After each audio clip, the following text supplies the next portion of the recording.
Hello. Hi, and welcome on into another episode of DCU Daily. Wrong with you?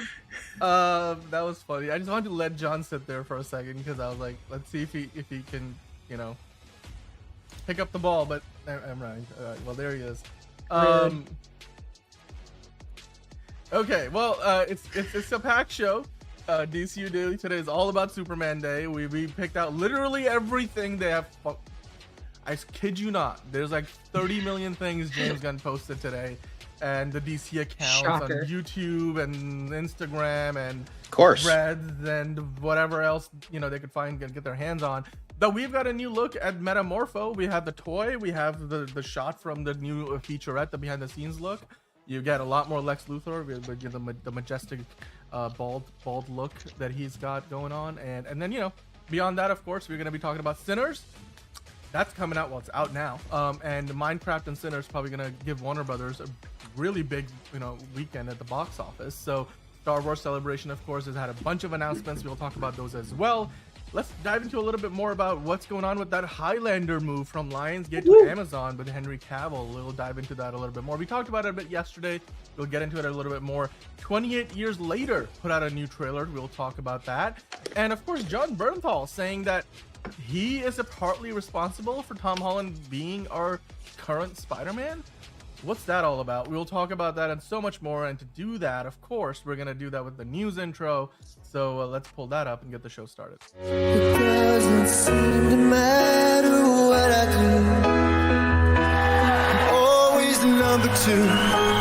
All right, Mr. I need to paint my abs on to get nominated. You don't see Robert Downey doing that. You're kidding. You're kidding. I can't open the envelope without the... Warner Brothers is heading back into the Matrix with a new movie in the works. Wonder what other surprises are in store. I want to be Bruce Wayne. I like that. You're gonna love me. There's the shot right there. That. Okay, we don't need to see cords. Right there. You look ridiculous. Well, not no more, he don't. What, dude? I can barely understand you. Your accent's insane. What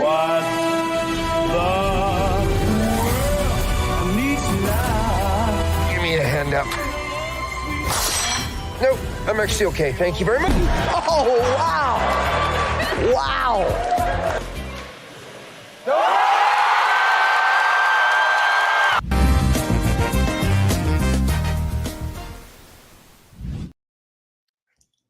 Oh, hey, again, this is going to be a problem today because for some reason, things aren't working the way they usually are.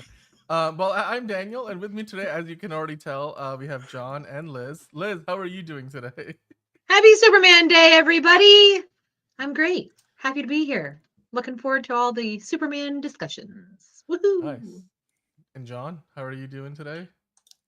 Yeah, Mets won, so I'm happy about that.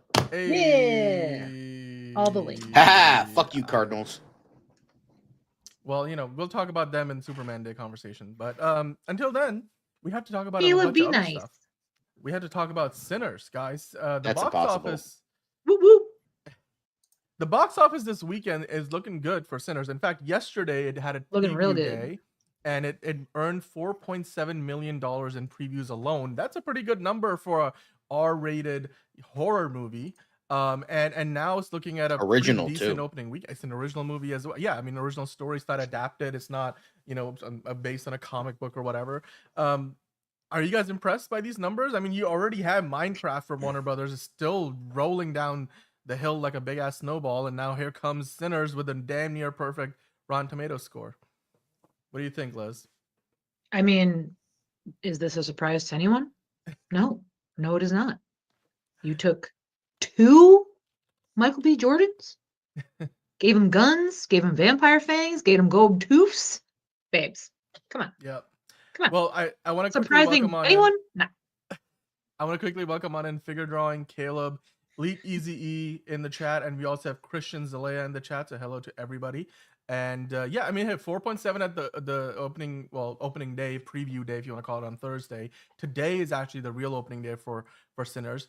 And John, it was just earlier this week we talked about how, Ryan Coogler himself talked about how one of his inspirations for the movie was Puss in Boots: The Last Wish, but also Apparently, that's not the only inspiration. Metallica has also been a big inspiration for this movie. You guys read this article. Do you want to kind of describe what exactly that means for Ryan Coogler? Like how is Metallica figuring into Sinners? Well, he was talking about how it wasn't just Metallica, it was specifically the song One, which is a great song. And it's about how after, Soldier goes to war, he gets like his body parts and senses blown off, and he's essentially just a husk of like a man, and whose brain is still working, but he has no legs, no arms, he can't see anything, he's blind, he's deaf, he's mute, and he just can't. So like so it was very much like sort of like something like your humanity being taken from you, much like how a vampire takes your humanity away from you. Yes, you get like the perks of like living forever and looking young and all this other stuff, but you lose that sense of like morality and humanity. And I think that was a very intriguing way of doing that. And like, Coogler has some based inspiration, so you know what, it's pretty awesome. Yeah. Liz, do you have anything to add? I mean, I really couldn't have said it better. And also, as we know, because one of the Michael B's has dog tag, so he came back as a soldier, and they have a history already. So it all makes sense in regards to what he's saying and his inspiration with that song in particular. Also, just the intensity. And and the rhythm of it, like how it starts off intense, goes melodic, and then it just becomes crazy. Yeah. So it's like this very ebb and flow to the whole thing that he was trying to take for the melody of that song, also taking it to the tone of and structure to the overall film. Right. Exactly. Yeah. No, I think that's really creative. Again, shut up, fucking Caleb. God damn it. The Sade anger is the best. It's like, okay. Right. Let's calm down. All right. So yeah, speaking of the box office this weekend, guys, Minecraft, as I mentioned, is still out there, and it's expected to make 44 million, possibly more, because like you guys were saying before the show started, it's like spring break time, right? Like, and a lot of kids are off school. I mean, certainly the target demographic for this movie. Lars will haunt your dreams. Good. Yes. Figure drawing. We do not encourage it will if you let him on this channel. Pirate shitty movies. Don't pirate good movies. Make sure the smaller indie production, well, not indie, but like smaller original productions, make sure to give that money. Just saying. Well, look, I don't think a lot of people are pirating Minecraft. They're just going to see it for like 4 or 5 times in a row. Unfortunately. This weekend will be his 3rd weekend at the box office, and it's still looking like it's going to outperform the new movie of the weekend, of course, which is Sinners. So 44 million expected from Minecraft. Sinners looking at about 40 million. Now, this is obviously great for Warner Brothers, Pam Abdi and Mike DeLuca, who have been in hot water recently. But they've spent a lot of money on prestige titles with auteur directors, and it's not always hit. Mickey 17 didn't hit that well. Furiosa last year suffered. Obviously, Joker Folia just fell off a cliff. So finally, it seems like they're on a winning streak here. I mean, Liz, what are your thoughts on this? It's rare to see Warner Brothers have like a double feature like this at the box office, where 1 and 2 will go to them. It's like usually you see this with Disney, but like here we are. What are your thoughts on this? Do you think Sinners could outperform and get number 1 instead of Minecraft, or do you think that the order of no? Well, just I mean, again, when you're looking at it just from a ticket standpoint, it's families and groups of friends that are going to see Minecraft. You're not bringing your kids to see Sinners. You're probably not bringing your girlfriend to see Sinners. Unless she's cool. Unless she's cool like me, unless she's cool as. But so they're going to be getting more butts and seats for Minecraft consistently. There's no going to outperform them. But regardless, good for WB, good for Michael B, good for Ryan, good for Jack. It's all good, babe. Yeah. And again, Sinners is getting such rave reviews.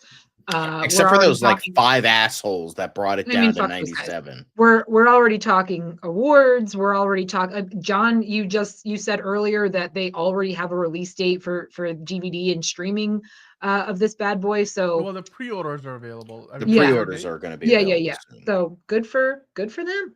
I'm really excited to see it. I won't be able to see it until next week, unfortunately. But come on now, Michael B's. I think I'll have to wait till next week too. I might go check out something else. But I'm seeing it tomorrow. Yeah. Hell yeah. Or So we'll excited. see. Maybe I'll change my mind. It's a long weekend. Well, it's WrestleMania weekend, so I'm gonna be tied up with that stuff. And also, all the NBA Jews not playoffs are celebrating Easter will probably go ahead and see it. It is Easter weekend, which is another. Obviously, it's a big time of the year. Kids are off school. I don't know. Do kids get Easter Monday off still? Or is that a thing? I don't fuck. I know that there's no longer a winter break for them. I remember when we got a whole week off during February, and now it's like a 4-day weekend. I'm like, yeah, I don't know how things work anymore, but that's all those right. kids into No the homework ground, for they me, say. so what do I care? Yeah. Well, you know what? We do our homework at work. But anyway, Hollywood executives are. Here's the thing. This article, and there's 2 articles I'm going to pull up and kind of talk about, because speaking of sinners, Ryan Coogler had a very interesting deal with Warner Brothers. This is going all the way back to when he was shopping the movie around. So when he was pitching this movie and studios were taking the pitches, one of the things that he wanted as part of the deal, obviously, he wants to get paid a certain amount and blah, blah, blah, and it's his own original idea. He wanted the rights of the movie to revert back to him. I believe it's 25 years after the movie's release. 25 years. So pretty much most studios passed on it. Obviously, you gotta wonder, like, hey, Ryan Coogler has got a great relationship with Marvel. Why didn't Disney, take this movie on through like 20th Century it's a Studios fucking or something? bloody ass horror movie. No. Well, I'm saying like 20th Century Studios could do it, right? Like that's all part of Disney. But the point being, most studios passed on it. Sony passed on it. And obviously, like Paramount and all the other big ones, Universal passed on it. Warner Brothers said, yes, we'll do this. Now, if you read this article, there's multiple Hollywood executives being quoted here saying, well, some of it might be a little overblown, like this could end the studio system as we know it because every other director is going to want this. They also point out that Sony, when they started distributing movies for Quentin Tarantino, he has a similar clause in his contract, but they just kind of continued on the tradition that Tarantino had with Miramax back in the day, because obviously Miramax is not really a thing anymore. For like, if you guys know, like the owner of it, and he's the Weinstein brothers, like not really somebody you want to be associated with. So when he went to Sony, the same deal kind of carried over. So a lot of Tarantino's work, I think it's like 30 years, something like that, after the movies come out, the rights revert back to him. So similarly, Ryan Coogler is going to get the rights back to Sinners 25 years, like you said, John, 2050. With that in mind, studio executives are worried that this could be setting a bad precedent. But Ryan Coogler has said that, he specifically wanted this movie to have that clause because he feels like this is very personal to him. Like, this is personal. He's like, this is a story about, Black America and just that culture. And he feels like this is very personal to him, and he wants, for that reason, the rights to come back to him in 25 years. 25 years, I mean, this movie, all the money that Warner Brothers could have made out of and wants to make of it, they most likely would have, unless this becomes a whole franchise, which we know there's like 2 post-credit scenes. So we don't know if this is meant to set up a franchise or if this is a one-off. But I want to get your opinions on this, guys. I mean, Liz, I'll start with you. What are your thoughts on the idea? So Ryan Coogler is going to own the rights to this movie in 25 years. Yeah. He's saying that he's not going to ask for this in other movies after this one. It's just this one in particular. I mentioned Quentin Tarantino's maybe one of the other very few examples of somebody who has such a deal. And I mean, from the studio perspective, it's all about hey, Warner Brothers did this because they were desperate to rebuild their reputation because of all they did to tarnish it during the pandemic. And so not realizing how ridiculously well Minecraft was going to do for them. Yeah. There's different sides to the story. So I guess my question is a 2-part question. One, do you think Warner Brothers did it out of desperation? And even if they did, was that a good thing for them? Because 25 years is plenty of time to profit off a movie, especially if it's not like a Spider-Man movie, right? Like Spider-Man movies will hold value because they're part of a bigger franchise. This is a standalone as far as we know.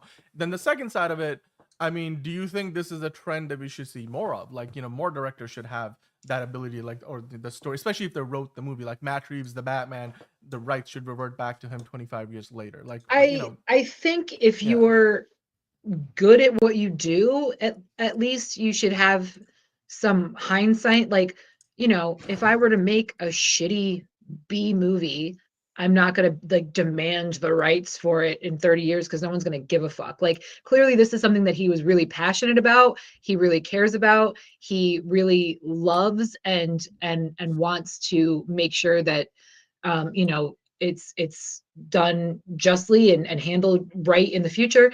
So, and again, even he said he's not going to do this for everything he does. So no, I mean, but I also think, from Warner Brothers standpoint, like they're taking a gamble, right? But at the same time, like how much has TV, entertainment, movies, how much of that has changed in the past 25 years that I think Warner Brothers was thinking like things are going to be drastically different. The way we watch things, the way we consume things, the way we distribute things 25 years from now, like, sure, let him have it. He'll probably have more difficulty dealing with it. So let him deal with it. But also I also think that it shows them their confidence in him and their value in this film. So it's great for everybody at the end of the day. And again, clearly, Minecraft aside, clearly this has paid off. So I'm sure Warner Brothers is not regretting their decision at all. And good for Ryan. Yeah. From the studio side of things, one of the executives quoted in this Vulture article was saying, look, this sets a bad precedent from a business standpoint because studios' valuation is completely based on the idea that studios are there to build a library of content, and that's what gives studios value. Like when like MGM sold for $8 billion to Amazon, it didn't sell for $8 billion because like they had a big, backlot in Hollywood. Like, they sold the backlot to Sony years ago, but it was because of the IP, like all the library of franchises that MGM has. When 20th Century Fox like sold pretty much all of its film assets to Disney for like it was $20 billion was because of like the X-Men and everything else, of the Avatar, all of those franchises. So if more movies start to revert back to the director, what are studios left with? I can kind of understand that argument, but even then, I would say as long as this is more of a one-off and it's still far and away something that happens very rarely. Well, and again, like I think they're jumping the gun saying that it's gonna change the culture, that it's gonna create a new standard. I mean, look, Keanu Reeves has a 2% royalty on his image in the Matrix films.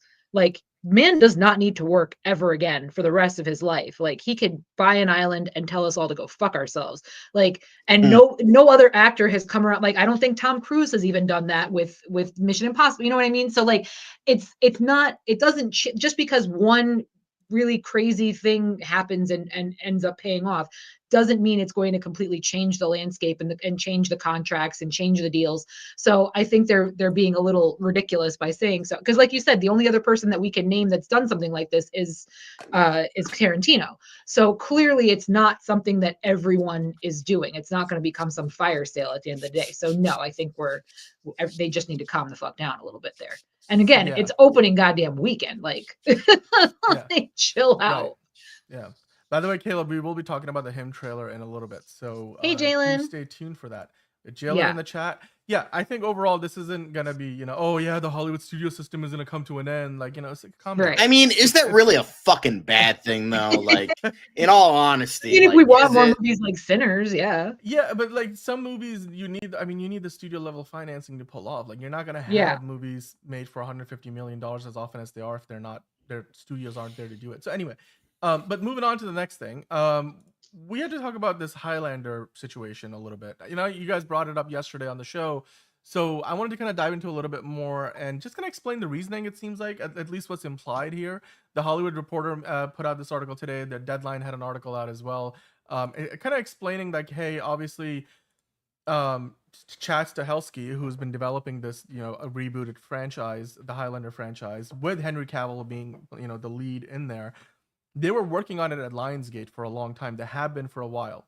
And now, over at Amazon MGM, as part of Amazon MGM Studios, you have United Artists, which is like a sister studio, sub studio. United Artists used to be a studio that was independent way back in the day. Then it's got shut down a few times, got bought and sold. It's part of Amazon MGM now. And United Artists is led by Scott Stuber, who used to be at Netflix. And once he left Netflix, he came over to Amazon MGM, and that's where he's like the head of that studio. And he's building out a nice slate of movies. And now the Highlander franchise, it looks like they felt over at Lionsgate and the folks, obviously at United Artists with Scott Stuber, that because they're trying to develop not just a series of movies, but also like TV series around it. And it's going to be a whole franchise, hopefully, for them. They felt that Amazon MGM Studios was a better fit, and Lionsgate obviously, I guess, was willing to let it go for the right, price. And whatever the price was, we don't know the number, but they've negotiated the handover of the IP, and basically United Artists is acquiring the rights to the whole franchise, and then they can make movies from it, which they're currently developing with Henry Cavill, and TV shows. So, and Chad Stahelski still remains at the director's chair for the big movie that's going to kick things off. And they showed some of this off at CinemaCon with Lionsgate. But, I guess if next year, if you do see something from it, instead of the Lionsgate presentation, it would be Amazon MGM. We'll talk about it instead. So what are your thoughts on this, guys? I mean, from a financial standpoint, it seems like, Amazon MGM is just making another play through United Artists to bring potentially a big franchise to them. And Lionsgate, I would say it's a little more questionable because that studio does not have a ton of IP outside of you've got the John Wick franchise. They have like Hunger Games, but both of those aren't like billion-dollar franchises today. So if I were them, I'd be like, you better be getting paid a good amount of money to let go of Highlander. I mean, I don't expect Highlander to become a billion-dollar enterprise either. Granted, I loved the old TV show. I'm hoping that this TV show does just as well, but we need to see the film first. If the film tanks, then what's the point of having a spin-off show? Yeah. But I think, Lionsgate, but they're still working on John Wick spin-offs and things of that nature. So I think if anything, they were like, cool, this frees us up for the other things that we're already committed to, the other things that we care about, the things that we know are surefire wins for us. So, it is what it is. And Amazon is just going to continue to be the monopoly juggernaut that they are and just scoop up every IP that they can. So they've got the money, they'll cut the checks. More power to them. Again, I just hope that we get a decent film and then maybe subsequently a decent show after it, but we'll see. I don't see, granted, I know Henry's done Witcher and things like that, but I don't know that I see him committing to a show, but especially because he's got so many other things going on. That's why he left Witcher in the first place, because he was too busy, but who knows? We'll see what happens. I don't know if that's really why he left Witcher. Well, one of the reasons.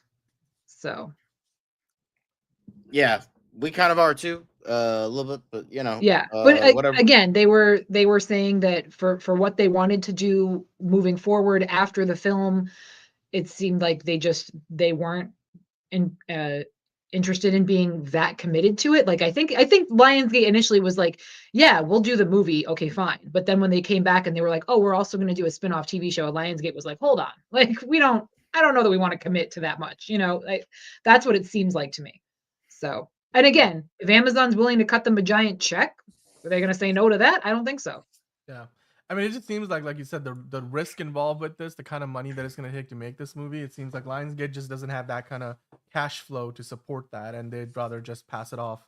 And I'm sure they're going to walk away with a nice, chunk of change as part of the deal. They're not doing this for free. They're not just like, oh yeah, go ahead, take it over. They're getting paid by Amazon for this. How much, we don't know.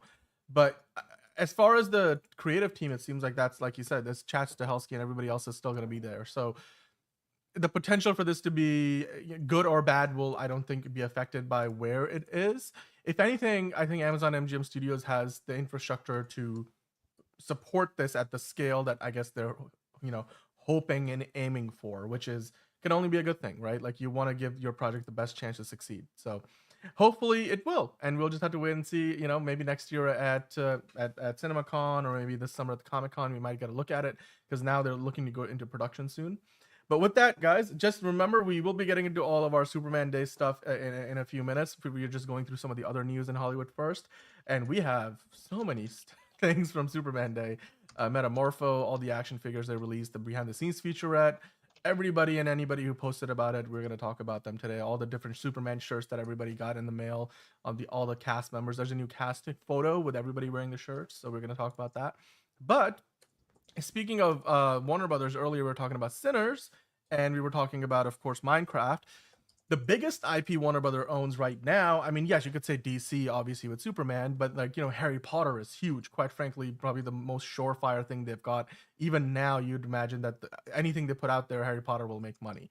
So new HBO TV series, there's a good article on Hollywood Reporter that I've got up here. They kind of asked an interesting set of questions.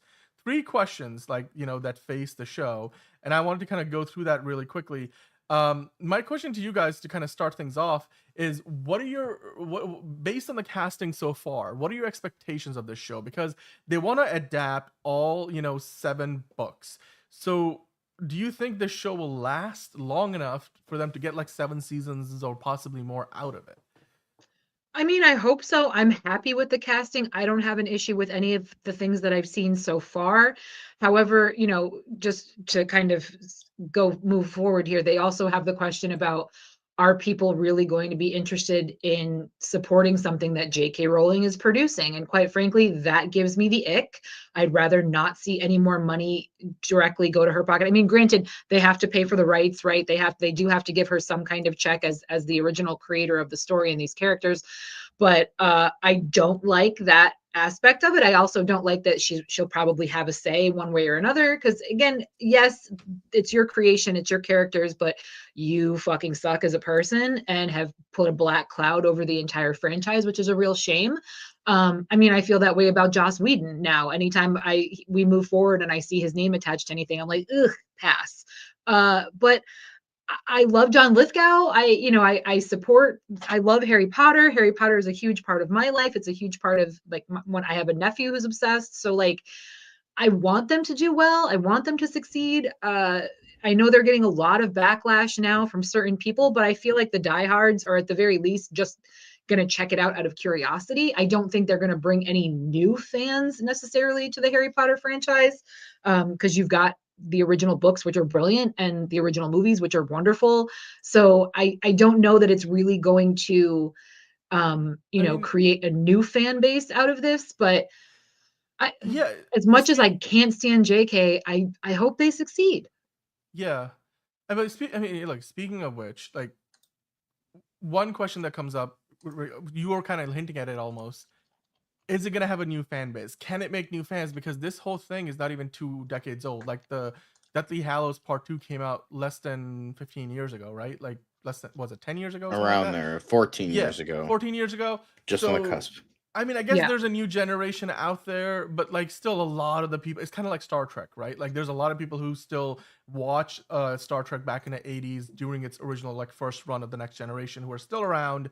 And we have seen in those kind of franchises, even Star Wars, it's difficult for a new iteration to catch on. So do you guys think that, I mean, John, do you think it's too early for them to be doing this as a TV show?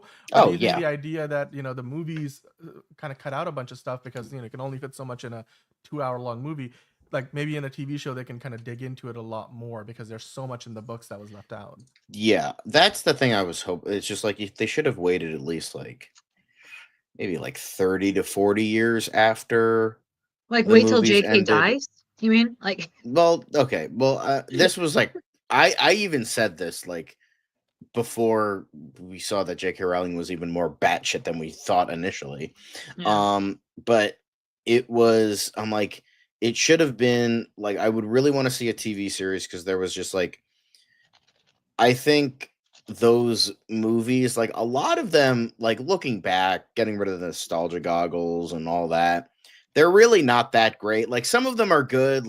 I feel some of them, I would say 1, 2, 4, and maybe the Deathly Hallows ones hold up relatively well. But 3 is just it doesn't follow it has crumbs of what the book was, because Alfonso Cuarón is like, hey, what if I make a Harry Potter adaptation, an artsy movie instead of an adaptation, because that's smart. So there was that. Order of the Phoenix, it was just like so long they couldn't even put anything in that, like they had to put like half the book because like they couldn't fit that entire book into that, you know, movie. So, and there's a lot of like, you know, weird things and stuff that could have been explained that wasn't explained in the books.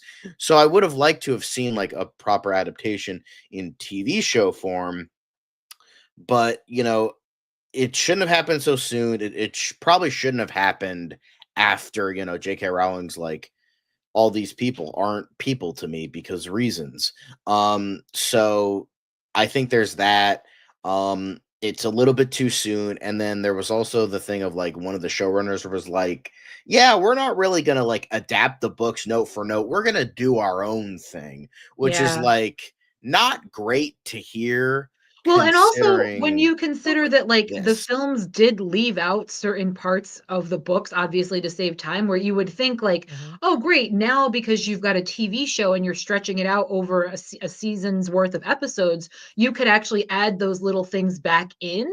So like you can change it, but you can change it accurately. You can make it canon. I don't know if you guys can hear me or not whenever that goes black. You don't need to put your own fucking spin on it when there is still plenty of content that you can take from the original works. So yeah, like every time somebody that wasn't in the fucking movies. Well, yeah, so like every time somebody makes a comment like that, I just get the ick because I'm like, great, it's your version. I'm sorry, that's not what I'm fucking paying for. Like, if your original screenplay, original show, fine. But if you're based on something that we know and love that already exists, and again, that you have content you can still take from that we haven't seen on in a production like this before, the fuck you doing? So, but yeah, I don't know that it's too soon necessarily, but I do feel like, again, you know, the Lord of the Rings TV show spinoff kind of flopped. We've already had this historically not work out necessarily. And I've said before, like I always feel kind of, again, I get kind of the ick when you go from a movie franchise to them being like, we're going to turn it into a show. I'm like, it's probably a bad idea. Listen, so the other normally they don't work out. Yeah. The other question that they're asking is the Fantastic Beasts film franchise wasn't a big hit recently, and then Amazon with what they're doing with the Lord of the Rings, the Rings of Power, has not been the greatest hit. Basically, when you consider between the two things, well, but again, you also have to consider really like high. But you also have to consider there was no book to accompany the Lord of the Rings spinoff. There was no books that accompanied the Fantastic Beasts aside from the like textbook version of like the monsters. So it flopped because we didn't have that context we weren't already in love with it like we were with Harry Potter, like we were with Twilight, like, you know what I mean? Like, so it makes sense that they didn't do as well as the classics that we all grew up with and we've all read and given our time to. So in that regard, that to me it's a completely different thing. It's a completely different aside because, like I said, we already have the books, we already have all of the films that came along with it. So we're invested already. Whereas the Fantastic Beast was one of those like, if you like it, if you don't, but you don't know fuck all about the story anyway. We're just kind of throwing this out at you. In a world that you're familiar with. So I don't know that that's a fair comparison.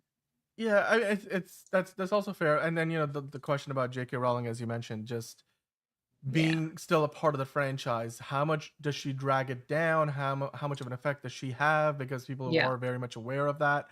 So we'll just have to see, guys. Let us know what you think. Do you think this Harry Potter TV series has a chance at succeeding? The pressure is on, and we still don't know who's going to play Harry Potter, Hermione, or Ron. Right. That will be big, obviously. So we'll just have to wait and see. But we had to talk about Star Wars Celebration because Star Wars Celebration in Tokyo. And it's in Tokyo, right? It's in Japan this year. Am I missing? It's in Japan, yes. It's in Japan. I don't know if it's in Tokyo or not, but it's in Japan. But Hayden Christensen was one of the, and so we'll just go through some of the big announcements. Like Hayden Christensen, of course, he's been back in the franchise. People have welcomed him back. that's one part of it where at least they ragged on him for so long. And listen, I don't mean to shit all over it. I literally had no idea this was going on until you sent the links today. So I'm not trying to be a dick. It's totally fair, but I mean, it's I've heard about it like leading up to now, and that they were gonna make some announcements, and here we are. Hayden, of course, was talking about when he came up the 20th anniversary of Revenge of the Sith, which is crazy to think about that it's been 20 years since that movie came out. They're re-releasing it in movie theaters this upcoming week, and so he was talking about that. He's happy to be there. As if you are a fan of Star Wars, I mean, you go to this celebration event. It's all the idiots online who hate how woke Star Wars is are not the ones who show up to these events. The people who show up to these events are the ones who just bashedly just love Star Wars. It's like another version of D23. Exactly. So, it's good for somebody like Hayden to be there because you feel the love from the fan base. And so it's good to see that, of course, like I said, Revenge of the Sith is re-releasing. So, next week you guys can go see it in a movie theater again. And the iconic, of course, ending sequence there and all that, including the no, which was pretty cheesy. But anyway, that's that era of Star Wars. But speaking of the celebration, Sean Levy and Ryan Gosling's movie, which is one of the several that is currently in development, it's got a title. It's called Star Wars Starfighter, and it's going to be coming out in summer of 2027 and May 28th. Now, the interesting thing about this is May 28th is literally a few weeks after Avengers Secret Wars comes out on May 7th, and it's Memorial Day weekend. This year's Memorial Day weekend, we talked about earlier this week, is Mission Impossible and Lilo and Stitch. So next year on Memorial Day weekend, we're getting a Star Wars movie. And it's only, like I said, a few weeks after Avengers Secret Wars. So, well, 2 years from now. 2 years from now, right? So sorry, next year, no, 2 years from now, 2027, so not next year. But it's gonna be interesting, right? Because you think Avengers Secret Wars is gonna have like Endgame like numbers. So my question is twofold: A, does it make you more excited the title of the movie? And no. B, given that it comes out only 3 weeks after Secret Wars, do you think it will have enough of a runway to make money, or will Secret Wars just kind of run over itself? Which they're both Disney things. I'm like, I'm questioning a little bit that they're so close together. Let me just say, and I don't mean to be a hater. We haven't seen a trailer. We haven't seen. Be a hater. We don't know what it's going to be about. Here's the thing: the moment I heard the name, I immediately said, "Oh, so everyone's going to be calling it Starfucker from now on." That's immediately where I went. And the fact that nobody in their department, in their creative offices had that thought is curious. Also seeing the clip of Ryan made him a little less hot to me. He was kind of cheesy. He was kind of Disneying it up. And I was like, ooh, this is lame sauce already. So I'm already turned off. And the fact that Ryan Gosling can do anything to give me the ick is distressing as fuck. But I can already see that he's going to take the Ken angle with whatever character he brings to this, no matter what the show is about. No matter he's gonna Kenify it. Ken energy, and listen, he's Kenough. That's fine. But I've already seen him do that. I don't need to see him bring Ken to a Star Wars product. I've got the ick already, and that's not a good fucking sign. So best of luck to them. I think Avengers is going to slap the shit out of them regardless. I don't see them doing better or surpassing Avengers Secret Wars, especially because even as little marketing as they've done, I know it's all on the shoulders of RDJ. I still feel like they've come out swinging and they're going to continue to do so. Whereas this is just going to turn a lot of people off from start to finish because they're just going to make it corny as fuck, which is what they've been doing lately with major Star Wars productions. So, wah. Yeah, here's the thing. I will say that Sean Levy has been on quite also that hat is terrible. I'm sorry. It makes me so angry looking at this. I care so much less about the hat than I do about the project because this is one of, I guess, now 2 Star Wars movies that have release dates. With we're gonna get into the Mandalorian movie in a second, and then this is the other one because like everything else, like the Rey movie got taken off the schedule. We have no idea if James Mangold's movie will actually ever happen. Not to mention like the Kevin Feige movie, the Taika Waititi movie, and like the guys who made Game of Thrones movies, the Rian Johnson trilogy, and the million other projects. What was the name of the person who directed Wonder Woman? She had a movie, right? The Rogue Squadron. I'm forgetting. Patty Jenkins movie. Like all of those went. So it's kind of hard. I mean, look, like you said, John, you were hinting at it earlier. If this actually ever comes out, I mean, between now and 2027, you have 2 Memorial Days worth of time. You have 2 years.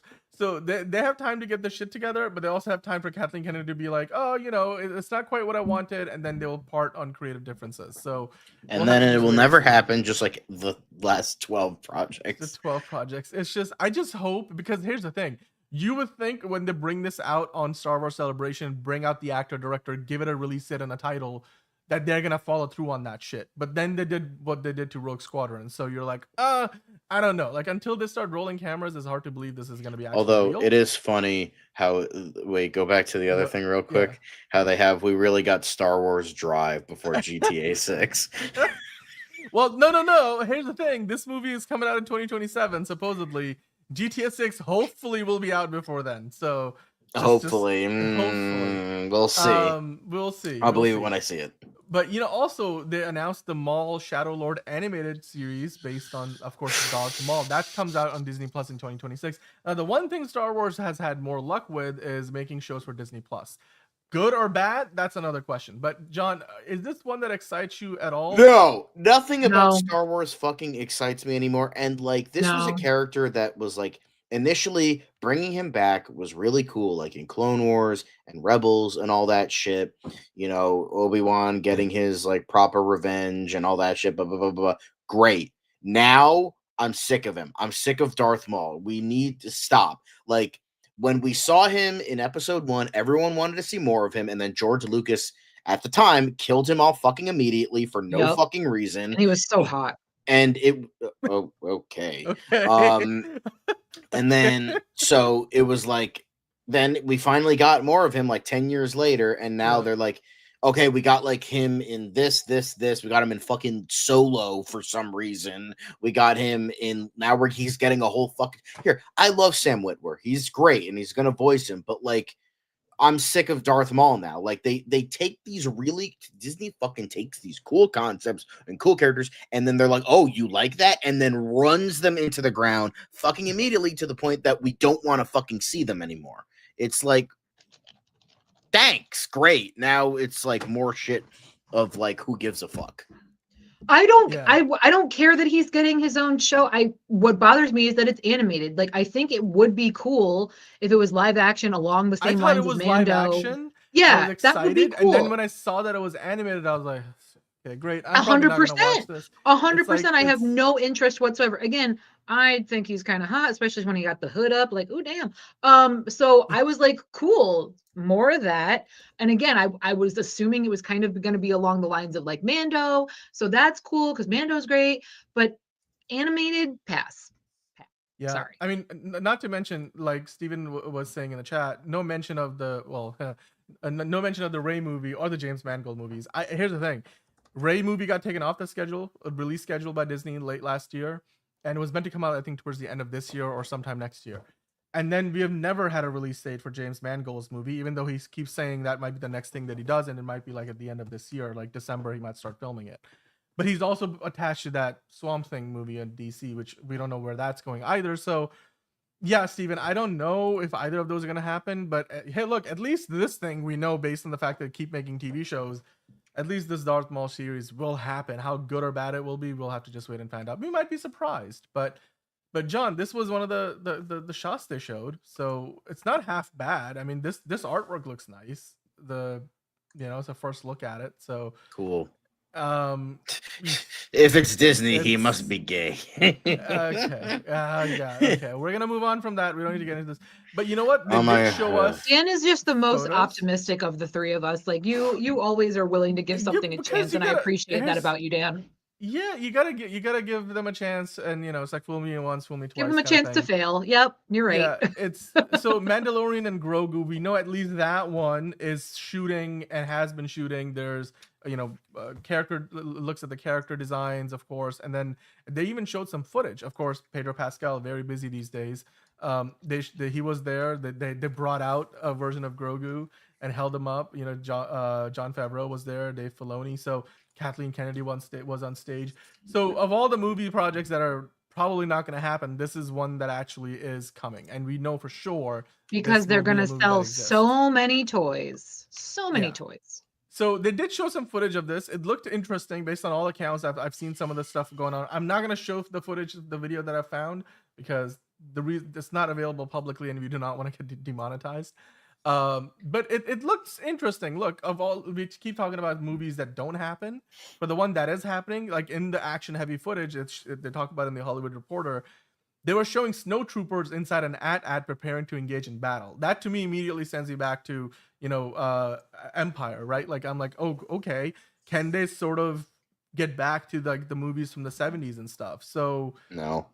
It looks interesting. I mean, from all the descriptions, it looks very interesting. I saw some of the clips and photos. I don't know, guys. Is this a movie that you guys would be excited for? Because this movie could potentially be $1 billion movie if it hits in the right way, right? Because like everybody loves Baby Yoda. Pedro I don't, Pascal but that's just me. Has the star power these days. So I love Grogu. He's adorable. I'll pump that fucker Grogu across a football field. Sweet little scamp that he is. We will, dude, John, seriously, I actually have Grogu in my bedroom. I'm not gonna go get that. He's so goddamn cute. I would love to kick that fucker's head off. Fuck Baby Yoda. All right, cool. His name is Grogu. I don't give a shit. Yeah. Fuck Grogu. He's just a baby.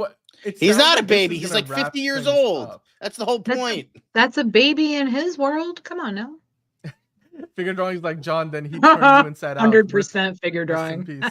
Kyle is in the chat. Hello, Kyle. By the way, baby. Thank you. Enterprising making a good point, saying if it has a quality writing and adds something positive to the character story, I'm game. I still like Maul. So look, he's optimistic about the Maul. Listen, show. Yeah, there's. I mean, it's kind of like the Marvel characters. Like, there's always going to be somebody that for someone. So if you like it, if the show is good and fans are a fan of that character, good for them. I'm not interested, and clearly neither is John. Yeah. For Enterprising and I think if the script for the movie is better than the third season of the show, then I'd be all for it, because the third season was the weakest of all the 3 seasons that they put out, and they just tried to do too much. What made Mandalorian so good was the first couple of seasons, especially season 1. The scope was not like, oh, we want to bring in everybody we possibly can. Let's bring in every character from the animated shows and try to do 5 different stories. They kept it limited.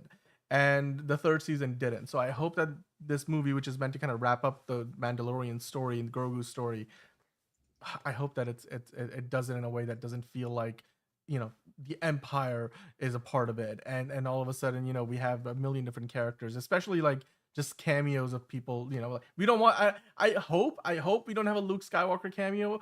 If we do, then it has to be very limited, and it has to make sense for the story. Like, I don't want any member berry things happening here.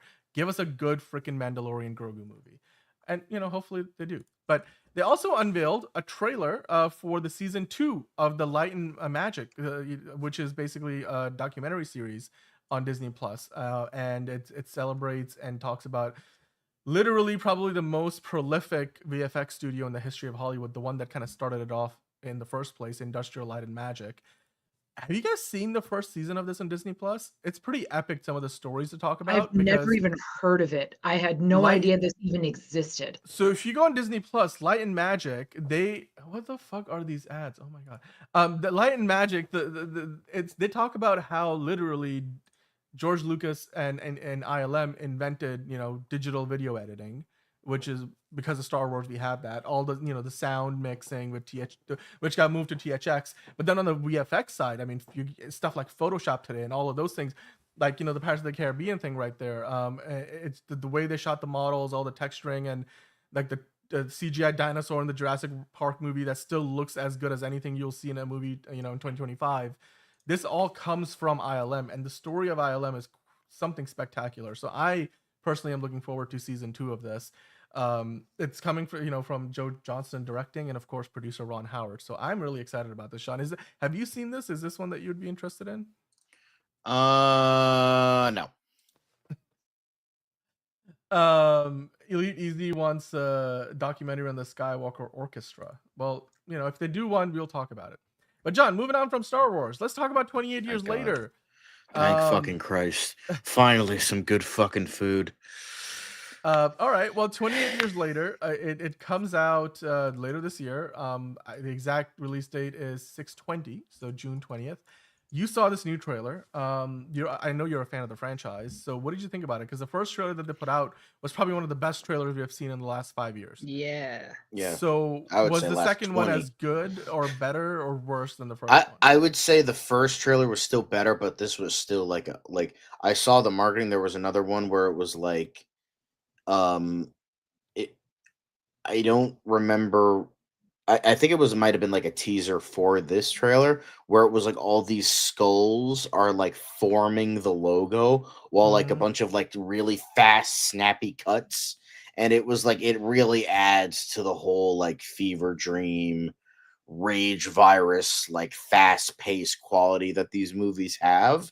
So yeah, I really liked that trailer too. I don't know, I found it on like Facebook or something, but I don't know what. It was probably like a teaser or like a little ad spot. Yeah, it was like a teaser.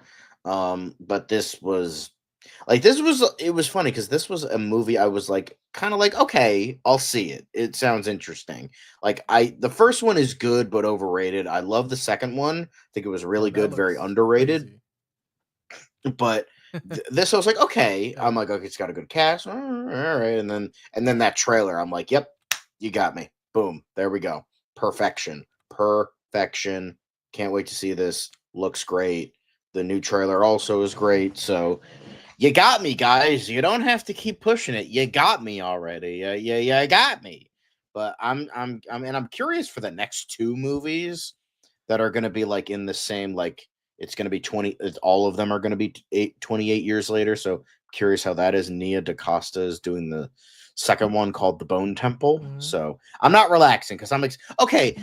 I'm just gonna fucking say this. Y'all get mad when I hate on shit, and now you're getting mad when I'm loving on shit. What's the what's the interim there? Like, I'm excited about this. Aren't you guys happy that I'm excited about this? Do you want me to go? I'm happy if you're happy, John. That's how I feel. We're happy you're happy, John. I think we're so like, but, y'all need to shut the fuck up. I'm not talking about you guys. I'm talking about the goddamn chat. Like, yeah, we know. Guys. As far as Vino figure drawing, this was not shot on an iPhone. But Liz, what are your thoughts on this trailer? Did you have a chance to see it? I did. So again, I have not seen any of these films. I do have an interest in them, but I also on a personal level, not to like really take a deep dive and be an asshole about it, but like I don't understand zombie shit because like to me, I watched this trailer and I'm like, okay, it's been 28 years. You're telling me there are still that many zombies out there? Like, how have we not fucking killed them all off at this point? Like, I also don't know like what led to the zombie situation in the first place. Cause like, again, I haven't seen the films. I do want to see this. Makes it very clear, do they? Like the origin of. But I do want to, I think, wasn't it a virus or some shit? I don't know. Yeah, maybe that's virus. I'm just, okay. I was going to say, I thought I was, but anyway, that being said, I don't know if you can hear me when my stream goes black. You're back. Yeah. Okay. Again, I intend to see the first two films so I can get up to speed before this comes out. But that's always been my issue with zombie shit, especially like you said, like this has been over 2 decades, almost 3 decades now, and I'm like, my brain purposely like takes the fun out of it for me because I'm like, there's that many zombies still, like, and there's that many people, like y'all should just go out there. One hammer a piece and just skull a couple of these motherfuckers. Problem solved. I don't understand. But again, that's me. So yeah, I think the trailer is amazing. Again, I said the same thing, John. We talked about this weeks ago when they announced that Skull Island or whatever it's called was coming out a year later. I was like, Bone Temple. Skull Island is King Kong. Is Kong, yes. But I was like, we're used to like it being years in between, so I feel like that's a little too soon. Now we're just going after the cash grab of it all. Next, there's going to be a TV show like Walking Dead. That's what that says to me. Can't be any worse than Walking Dead. That's fair. Well, I stopped watching Walking Dead after like season 9 because it was like, same thing.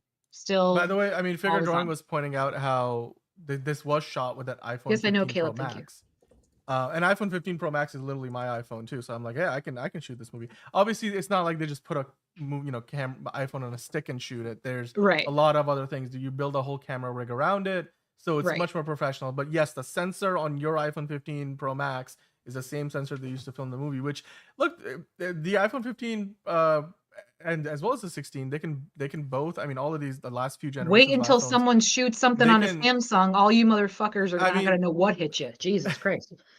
It's not the same thing because like the iPhones shoot in ProRes and also RAW now, which is the exact same standard of quality and gives you the level of control in post-production that you can get from like, you know, a Sony Cinealta camera or, you know, a Red Dragon camera or an Ari, you know, Alexa PL, LF, whatever, like the different, the mini or like the traditional ones, all of these big, you know, cinema cameras that are made for shooting movies, whereas, you know, at least from a formatting standpoint. Now, there are certain limitations to it, but I'm sure if they use the phone, that they kind of leaned into those limitations, and the movie looks pretty fantastic. It does not look like it was shot on an iPhone, and obviously there's a lot of VFX shots, so that footage obviously, you know, it's not like you're seeing exactly what came out of the camera, which is also the case for if you were using any professional cameras. But the movie trailers, like one of you guys were saying in the chat, I forget, it was Enterprising, I think, was mentioning. These trailers are a masterclass in how to market a movie, right? It's like, whereas what Superman did, they're doing all of this like other brand integration.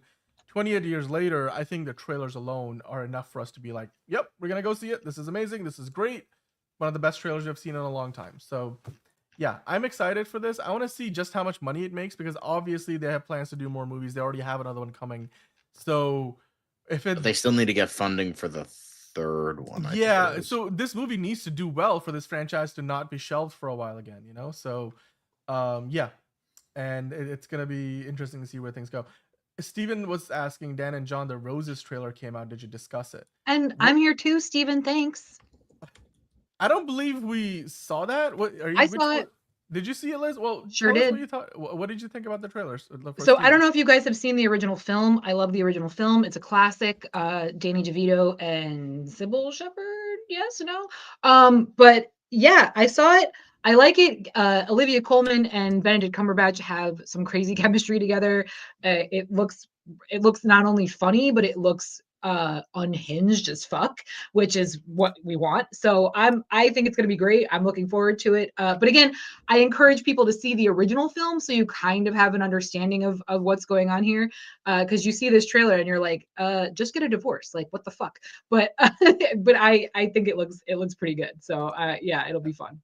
Hey, it'll be a fun watch. Goody God was in this Doctor Who. Is he still Doctor Who? That's a whole discussion. Okay. We don't know. We don't need to dive into that. Is that Andy Samberg on the right? Yep, Andy Samberg and Kate McKinnon. Yep, yeah. Okay. Andy Samberg plays Benedict's divorce lawyer in this. It looks pretty. It's gonna be good. Nice. All right. Meet the parents. Poor things. Nice. Olivia Colman and Benedict Cumberbatch. Interesting couple. Yeah, this looks exciting. Well, I don't really care, but you know, again, cool for anybody interested. Well, and again, sticking to the original characters, he plays an architect, she plays a chef. So it's gonna be good. I'm looking forward to it. It'll be funny. Yeah, Jalen was like, never heard of this movie. Well, this was one of the movies that Searchlight discussed as part of the Disney presentation at CinemaCon. So they did talk about this. Jay Roach was there, the director, talking about this. I think Benedict Cumberbatch was on stage as well. But yeah, the trailer's out, so you guys go. Yeah, and again, I encourage you guys to watch the original. It's pretty wild. Yeah. Well, you know, speaking of trailers, not only did 28 Years Later and The Roses have trailers, but also him. I know one of you guys were asking about it earlier. Well, Caleb, here we are talking about it. Marlon Wayans pushes a football star too hard in a trailer for Jordan Peele's produced. He's not directing, but Jordan Peele is producing this. Marlon Wayans directing him. They had a big presentation for this at CinemaCon. It got a lot of, you know, cheers, and the footage they showed there was pretty great. But now the trailer's out there for the world. Tyreek Withers is directing. Tyreek Withers is starring in it as well, and directing is Justin Tipping. So John, do you want to tell us more about this trailer? Did you like it? Did you hate it? What did you think about it? I thought it was excellent. I think this is definitely one of the, again, another amazing trailer that I feel like people are learning from their mistakes in regards to trailers. They barely show us anything, but it gets people pumped. Like the first half of the trailer roughly is like, it looks like a generic formulaic sports movie. Like, okay, guy wants to be better. Seen this before. And then it just is like a hard fucking left, like in the middle. It's like, oh no, this actually looks different and interesting. It's not directed by Jordan Peele. It's only produced by him. Justin Tipping is the director, and I believe this is his first real feature. But it still feels very Jordan Peele-esque.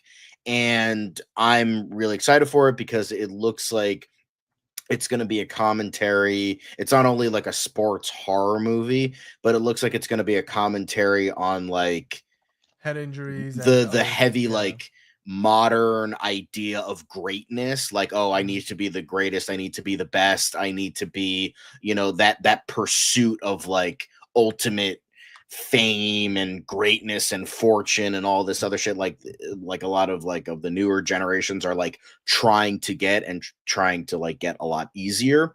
And so it's like what you would do to like get to that point, and as well as a commentary on how really fucked up the football sporting industry is.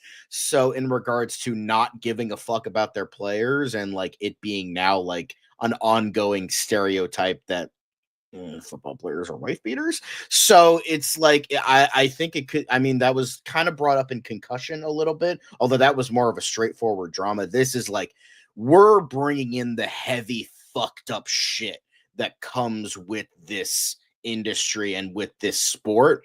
So as someone who has grown tired of like football because of the obsession of it in regards to our society, I'm kind of stoked for that. So I'm really curious with how this will be, and it looks really cool, really weird, really surreal, very kind of Lynchian. Maybe that goes a little bit too far in terms of that description, but it looks at the very least unique, and I'll take that over anything.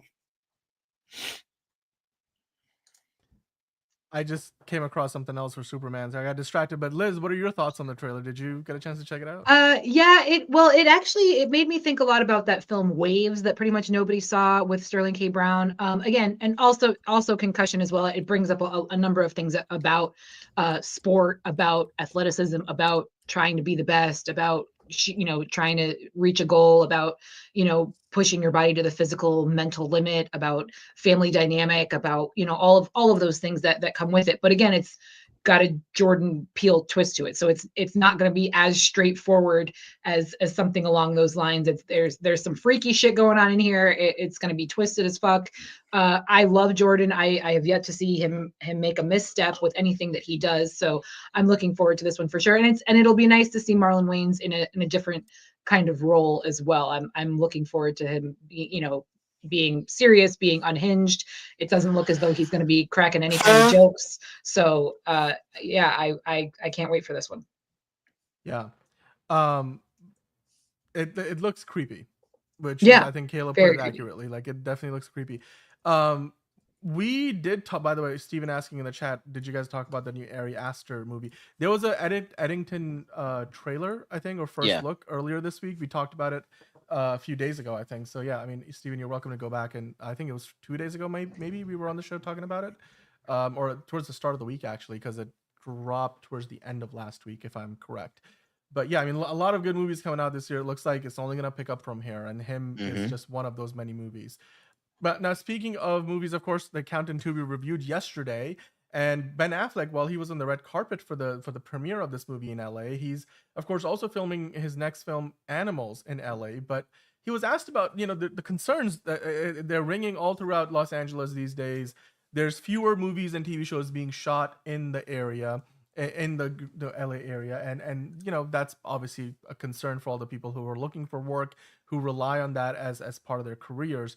And Ben Affleck simply was like, "Hey, look, we've been taking production in LA for kind of granted over this time. It's expensive." He said, "I think part of the problem with California is they came to take this industry for granted a little bit. The percentage you get back in terms of actual budget doesn't compete with places like England, which is why you see a lot of these big, huge budget movies shoot in the UK, and he was referring specifically to the tax incentive programs, all the rebates, right? Like we talk about Superman all the time on the show.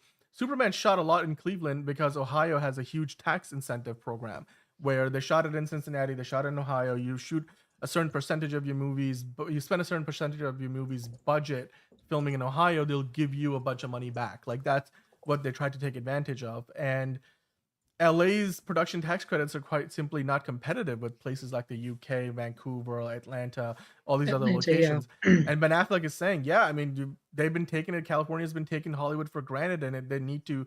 There's some bills in the California legislature that are coming up for soon, and hopefully that will improve the incentives, Liz. But are you surprised about Ben Affleck's perspective on this? He's of course originally from Boston, and Boston is another big hub nowadays for filming as well. Well, and again, he also has production credits to his name. He's got directorial credits, so he's Him and Matt seen Damon every have a company together, right, exactly. So he's seen every aspect of the film industry inside and out. I mean, we all know almost everything that is Marvel is shot in Atlanta for just that very reason. Atlanta's going to do everything they possibly can to make sure that they never lose the movie industry. So they're rolling out the red carpet. They're putting out all the stops. They're going to give them all the tax breaks. They're going to give them all the incentives. And he's right. LA just kind of assumed because they're La La Land, because they're Hollywood, because they have the Chinese theater, because they have, you know, the Hollywood Star Walk of Fame, that, you know, just because of the history, nobody's going to abandon them because of the feels, you know what I mean? But unfortunately, money talks and bullshit walks, and this is what's going to happen if they don't figure out a way to, you know, incentivize keeping those kinds of businesses there. I mean, it's the same reason why a lot of businesses leave and go to Texas or go to Florida. It's the same for any corporation, because at the end of the day, Hollywood is big business, and they're going to do what's best for their bottom line. And unfortunately, LA is just not stepping up to the plate. And we talked about this after the fires had happened, and how, you know, they had kind of been making moves a little too late at this point. So we'll see what happens. I have a feeling a lot of people are going to leave, and then they're going to make some changes. Some other things are going to roll down the pike, and people will start coming back. But I think it'll be kind of an ebb and flow situation. But as of right now, it's an ebb. So, you know, we'll see what they do to try and turn things around. Yeah. I mean, John, what are your thoughts? Yeah, it sounds about right. All right. So moving on. We're an hour in. Yeah. Like, we're still not reaching the quick John, hits yet. so like, come on. I want to get you guys' opinion on this, because we talked about this before, I believe, but now we have the video here. You guys can check this out on Jimmy Kimmel's Instagram account. I'm sure he's got it on YouTube and everywhere. But basically, John Bernthal tells this story about how Tom Holland and JB, as Liz likes to call him, both were auditioning around the same time, for Marvel characters. Of course, John Bernthal for the Punisher, Tom Holland for Spider-Man. And so they knew each other because they were working on another project together at the time, and they were sending in their audition tapes while they were filming that project for their respective Spider-Man, Marvel roles that they eventually got. Now, one of the things that, John Bernthal highlights is that Tom Holland is very athletic in real life. He can do a lot of like the flips and jumps and all that, he's doing a Fred Astaire biopic, right? The dude knows how to dance. He has a background in ballet and gymnastics. So, he was Billy Elliot. He was Billy Elliot. So John Bernthal was saying, hey, look, like in your audition, you should basically like start off with like doing some kind of like double flip and then do the read for whatever lines you have. Because none of these other fools who are going to be auditioning, if you want to stand out, they can't do that stuff. You can. And sure enough, Tom Holland does that for his audition. I think the video actually exists on the internet now. And of course, the rest is history. Tom Holland's our Spider-Man doing his 4th movie this year now. He's going to start production in a couple of months. So John Bernthal kind of saying, hey, I kind of take a little bit of credit for this. And Jimmy Kimmel was like, I hope you get like a nice, Christmas present every year from Tom Holland for pretty much changing his career path and trajectory, and literally, I mean, if indeed it was the flips that sold Kevin Feige and co. on that. But what are you guys' thoughts on this? I mean, and to be fair, he even admits that Tom Holland helped him put his audition package together as well. So it's a two-way street. I just think it's adorable as fuck. Personally, I love it. And again, this makes me hopeful that either, the Punisher will show up in the next Spider-Man, or Tom Holland might make an appearance in the next Daredevil. Not very likely, but I just love it. And I love when buds do bud things and everything works out and the good guys win. Well, and they're both good guys. So I like sweet little stories like this. So it's awesome. And again, more John Bernthal this week for me. I'm not going to say no, come on. Yeah, it's great stuff. It's really cool, and I'm happy for the both of them. It took me a while to warm up to Tom as Spooderman, but I mean, he's still the worst out of the three, but he's you tolerate him. He's okay. Like, only in the last movie did he finally feel like Spider-Man. So I'm like, cool, that's awesome. But John Bernthal was great from the beginning. I don't know about Ray Stevenson or Thomas Jane. I haven't seen those movies, or Dolph Lundgren for that matter. So I don't know how good those are and all that shit, but I know John Bernthal is great as Punisher, although he's definitely more heroic than the comic book version. And they probably have to do that because of, more mainstream reasons, but it's still great, and both of them are good in those roles, and helping out the boys. Loving it. I mean, not only that, but they're both going to be they are shooting right now the Odyssey. Both of them are in that movie, so that's going to be, I guess, the first time since that other movie that John Bernthal was talking about, where they'll be working on the same project together. Tom Holland is going to be one of the leads. We don't know what the characters are for either of them, but I'm sure they're going to be a big part of the film. Christopher Nolan. I mean, they haven't worked with Christopher Nolan before, neither of them, so that's going to be interesting. But yeah, I mean, this is great. I just love these kind of stories because it's a little bit of inside baseball. They decide to share that with the audience. It's fun because it also humanizes these people a little bit more. It's like, oh yeah, because there's a lot of actors out there. Like, we've had Angelina on the show, Bridget and stuff, right? Like, you send audition tapes all the time. That's pretty much mostly what actors spend their time doing, is auditioning. So it's kind of nice to see that, even at that level, they're still having to do stuff like that. And then, John Bernthal was like, dude, the odds of you getting this role are pretty low. It's Spider-Man, there's a lot of other people out there, but, of course, things have worked out well for the both of them. But you know what, speaking of working out well forget the rest of that transition. We're just going to hit the Quick Hits music, and we're going to get into the Quick Hits because we have a bunch of those today. And then we have all the Superman Day stuff, which still is trickling in. There's more stuff coming in as the show has been live. So I'm going to start off with this one. Amazon canceled Clean Slate. After just one season, it was Norman Lear's final completed show. And stars Laverne Cox and George Wallace broke the news on social media on Friday. So, Liz, what are your thoughts on this? Norman Lear, of course, is no longer with us, but this was his final show. Just got one season and now it's gone. I mean, yeah, that's a shame, but I've never heard of this show. I didn't know it existed. I knew Norman Lear was still working. He had some other things that he had been a part of, but it's a shame. Oh, well, good luck to them. Yeah. Literally didn't know this existed until it got canceled. So sounds about right in terms of marketing. Fair enough. By the way, Elite EZ is a big fan of Tom Holland and hopes to see him in the Fred Astaire biopic. We'd love to do that too.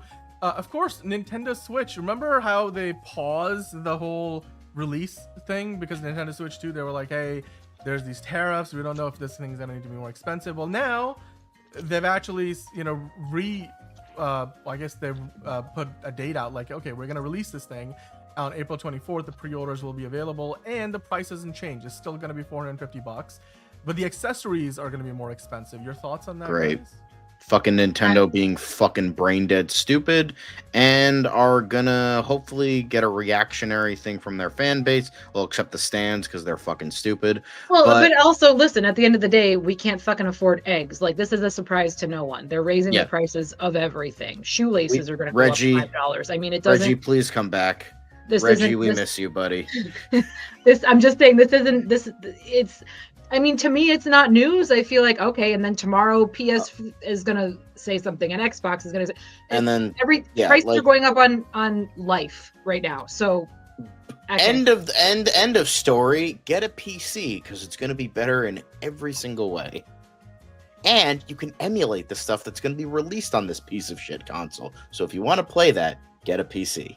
Anyway. Yeah. Well, Netflix is now potentially going to be getting into the business of video podcasts, guys, because it's only a matter of time. It looks like they're looking to maybe add on a whole new category where there's a lot of these big podcasts out there. We hope that maybe one day we can make it in the big time, but podcasts on Netflix, would you watch them? Netflix, call me. To them? Good fucking luck with that.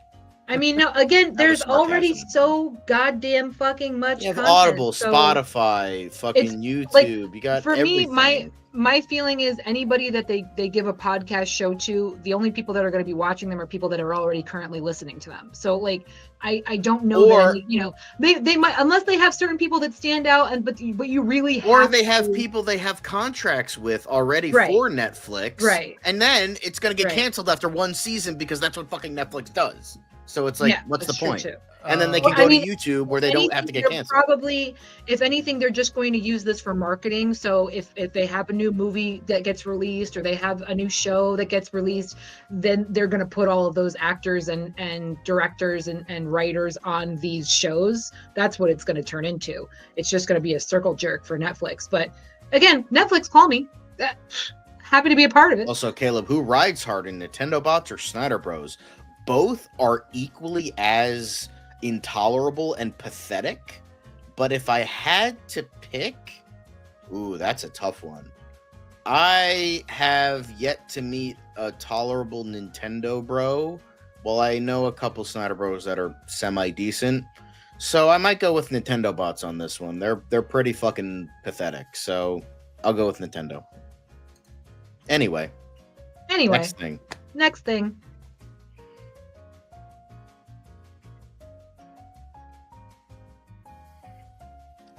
Sorry, Reed Hastings to give up executive chairman role at Netflix. I didn't know if you were coming back in. Yeah, no, I'm back. Sorry, I was talking, but then I realized my mic was muted. So Reed Hastings, yes, he's giving up his role as an executive chairman at Netflix, and he's now just going to become, I think, chairman of the board. So it's just like a transition. They're just like, succession planning, I guess, if you want. But also, Netflix did release their earnings report. This is their first earnings report since they have stopped announcing subscriber numbers, and they're beating all the expectations of earnings. We were worried about like, oh yeah, well, now that they're not releasing subscriber numbers, how are they going to make, what are they going to judge their performance against? And they revealed that their revenues are high, their operating margin is pretty good, so they're profitable, and their stock was doing good. So hey, good on Netflix, I guess. Still cracking down on password sharing, but their revenues are going up because the cost of Netflix is going up. So, shocker. Well, there's that. I don't know if you need to talk about that too much, but moving on to the next thing, the British Film Institute is now launching BFI America, and Barbara Broccoli and Terry Gilliam have joined the board. The UK and US share deep and rich connections in cinema, said BFI CEO Ben Roberts, and Barbara Broccoli, we talked about, of course, she's no longer involved in the James Bond on the creative side, even though she's still one of the rights holders. So this is one of the things she's choosing to spend her time doing now. I mean, John, what do you guys think? What do you think about this? Barbara Broccoli and Terry Gilliam. I mean, for the preservation of film, of course, BFI has one of the oldest libraries out there. So obviously they're looking to expand that. Yeah. Way to go. I'm all about preservation. I mean, this is the reason I'm never gonna be rich and famous, because I see shit like this and I'm like, babe, fucking retire. Like, you don't need it. Like, fucking fly out to Europe with friends and live your life. Like, pop the bottles. Like, good for her. I mean, great, good for her. I'm glad that Barbara and Terry are working and they're still putting their 2 cents in, and because they've made good calls over the years. But fuck's sakes, like, get a life. Get a fucking life. Like, who wants to work until they die?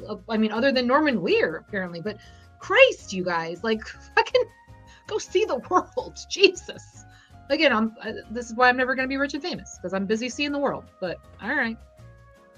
Well, I'm sure she will take some time towards. I think that was part of the announcement when James Bond, the creative control was bought by Amazon. Cold hands. Well, she wants to do other things with her life and career, and it looks like this is one of those things. So, good on you. And also, Jeff Bezos had a personal vendetta because she called them an idiot, which is fair because Jeff Bezos is a fucking moron. Yeah, fuck that guy. Well, you know, The Legend of Ochi is one of the movies we're going to be talking about next week. There's a really interesting article that they put out today on The Hollywood Reporter where they say, Helena Zengel was being interviewed and she talked about the puppets, the primates, you know, that were involved in the filming. Willem Dafoe working with, of course, Willem Dafoe in that movie is an A24 film. I don't know if you guys read this article, but this was pretty fantastic. I'd encourage you guys to go check this interview out because we're going to be talking about the movie next week. John, what are your thoughts on this? I mean, do you remember earlier in the week that thing where we were like showing all the posters of Willem Dafoe as if he were, I don't know, 8 Mile or Snow White? Of like every single one of these, they looked fantastic. But this is coming out next week. We're gonna review it. What are your thoughts on this movie so far, John? And Liz, have you? I think it looks really interesting. I really like a lot of aspects and has a good cast. Yeah, I think it looks really, really cool.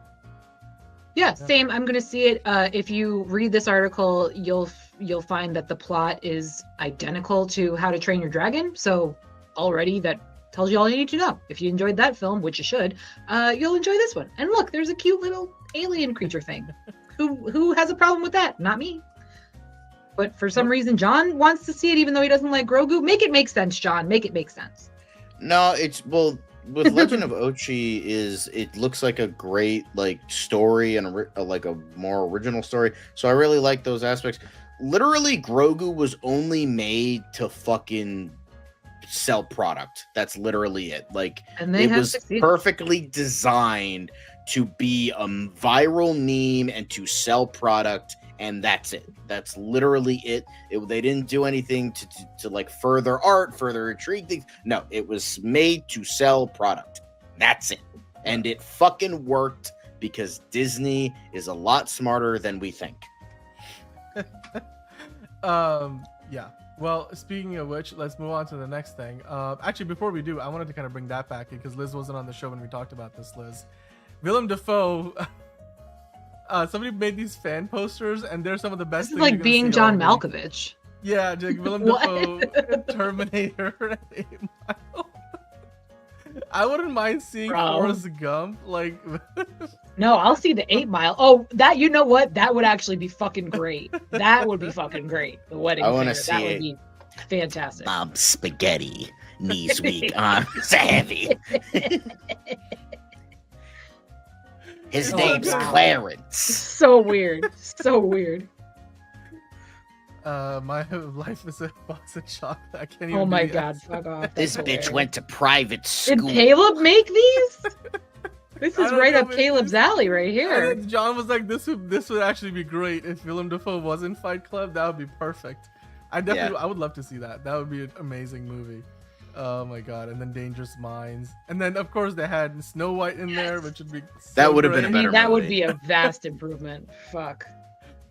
And Willem Dafoe for best actor male for outstanding performance in Snow White. I don't know, like he could do it. He could do it. Straight Outta Compton. That, you know what? That's what it was. Okay, John, remember the line? I don't know about that one. That's where that quote came from. Because that's what it was. Yes, that's what it was. I almost got myself canceled over this fan poster.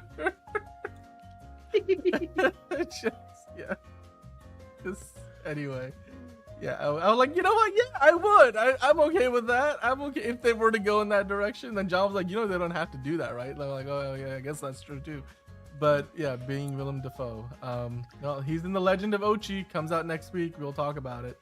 The next thing. So the Korean star Don Lee's English language action film Pig Village has released all the cast members. You've got, of course, at the very top left, you've got Don Lee. You've got Colleen Woodell in there as well.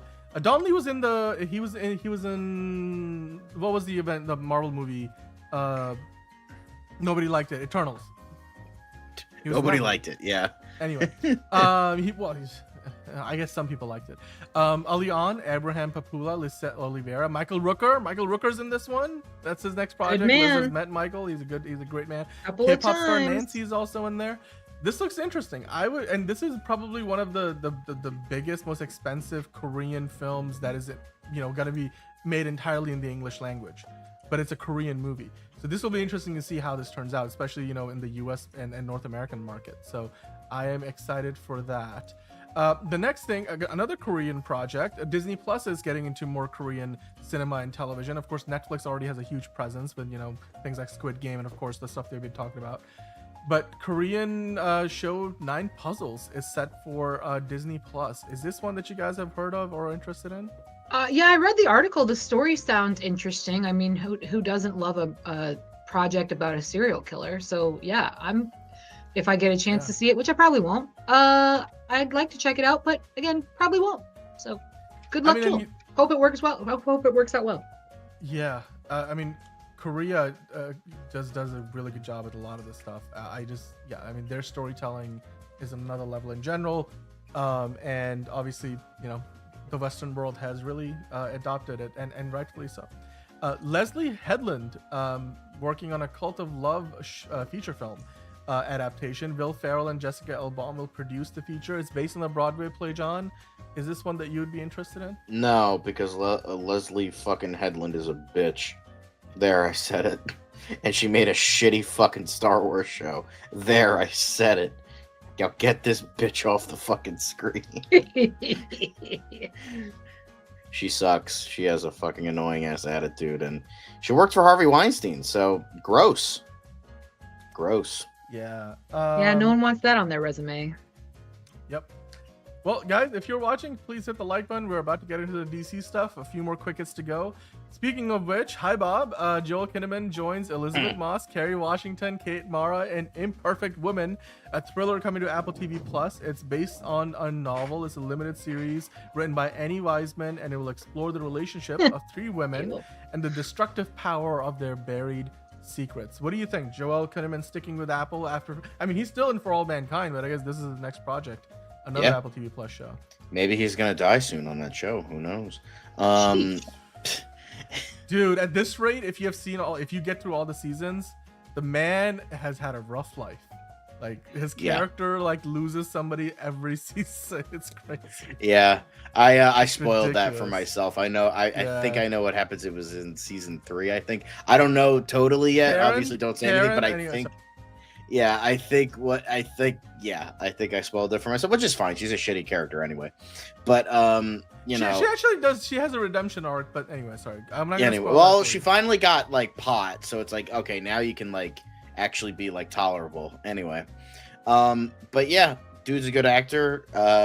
Even my mom was like, I remember we were talking about him because we started watching the show, and she was like, I didn't know he was Swedish. The man has a great American accent. I didn't realize he was. And it's like, yeah, this will probably be amazing because Apple TV has great success with TV because every single one of their extremely popular shows have gotten endless praise and Emmys and nominations and actual awards, all that shit. So probably going to be another one. And Kerry Washington, Kate Mara, and Joel Kinnaman, and even Elizabeth Moss might be gross, but they've all gotten praise on other projects. So this will probably be another banger from Apple TV Plus. I can't wait, dude. Apple TV Plus, everything on there is amazing. But Netflix also has been doing some great things. Adolescence has now hit the Nielsen charts at number 1.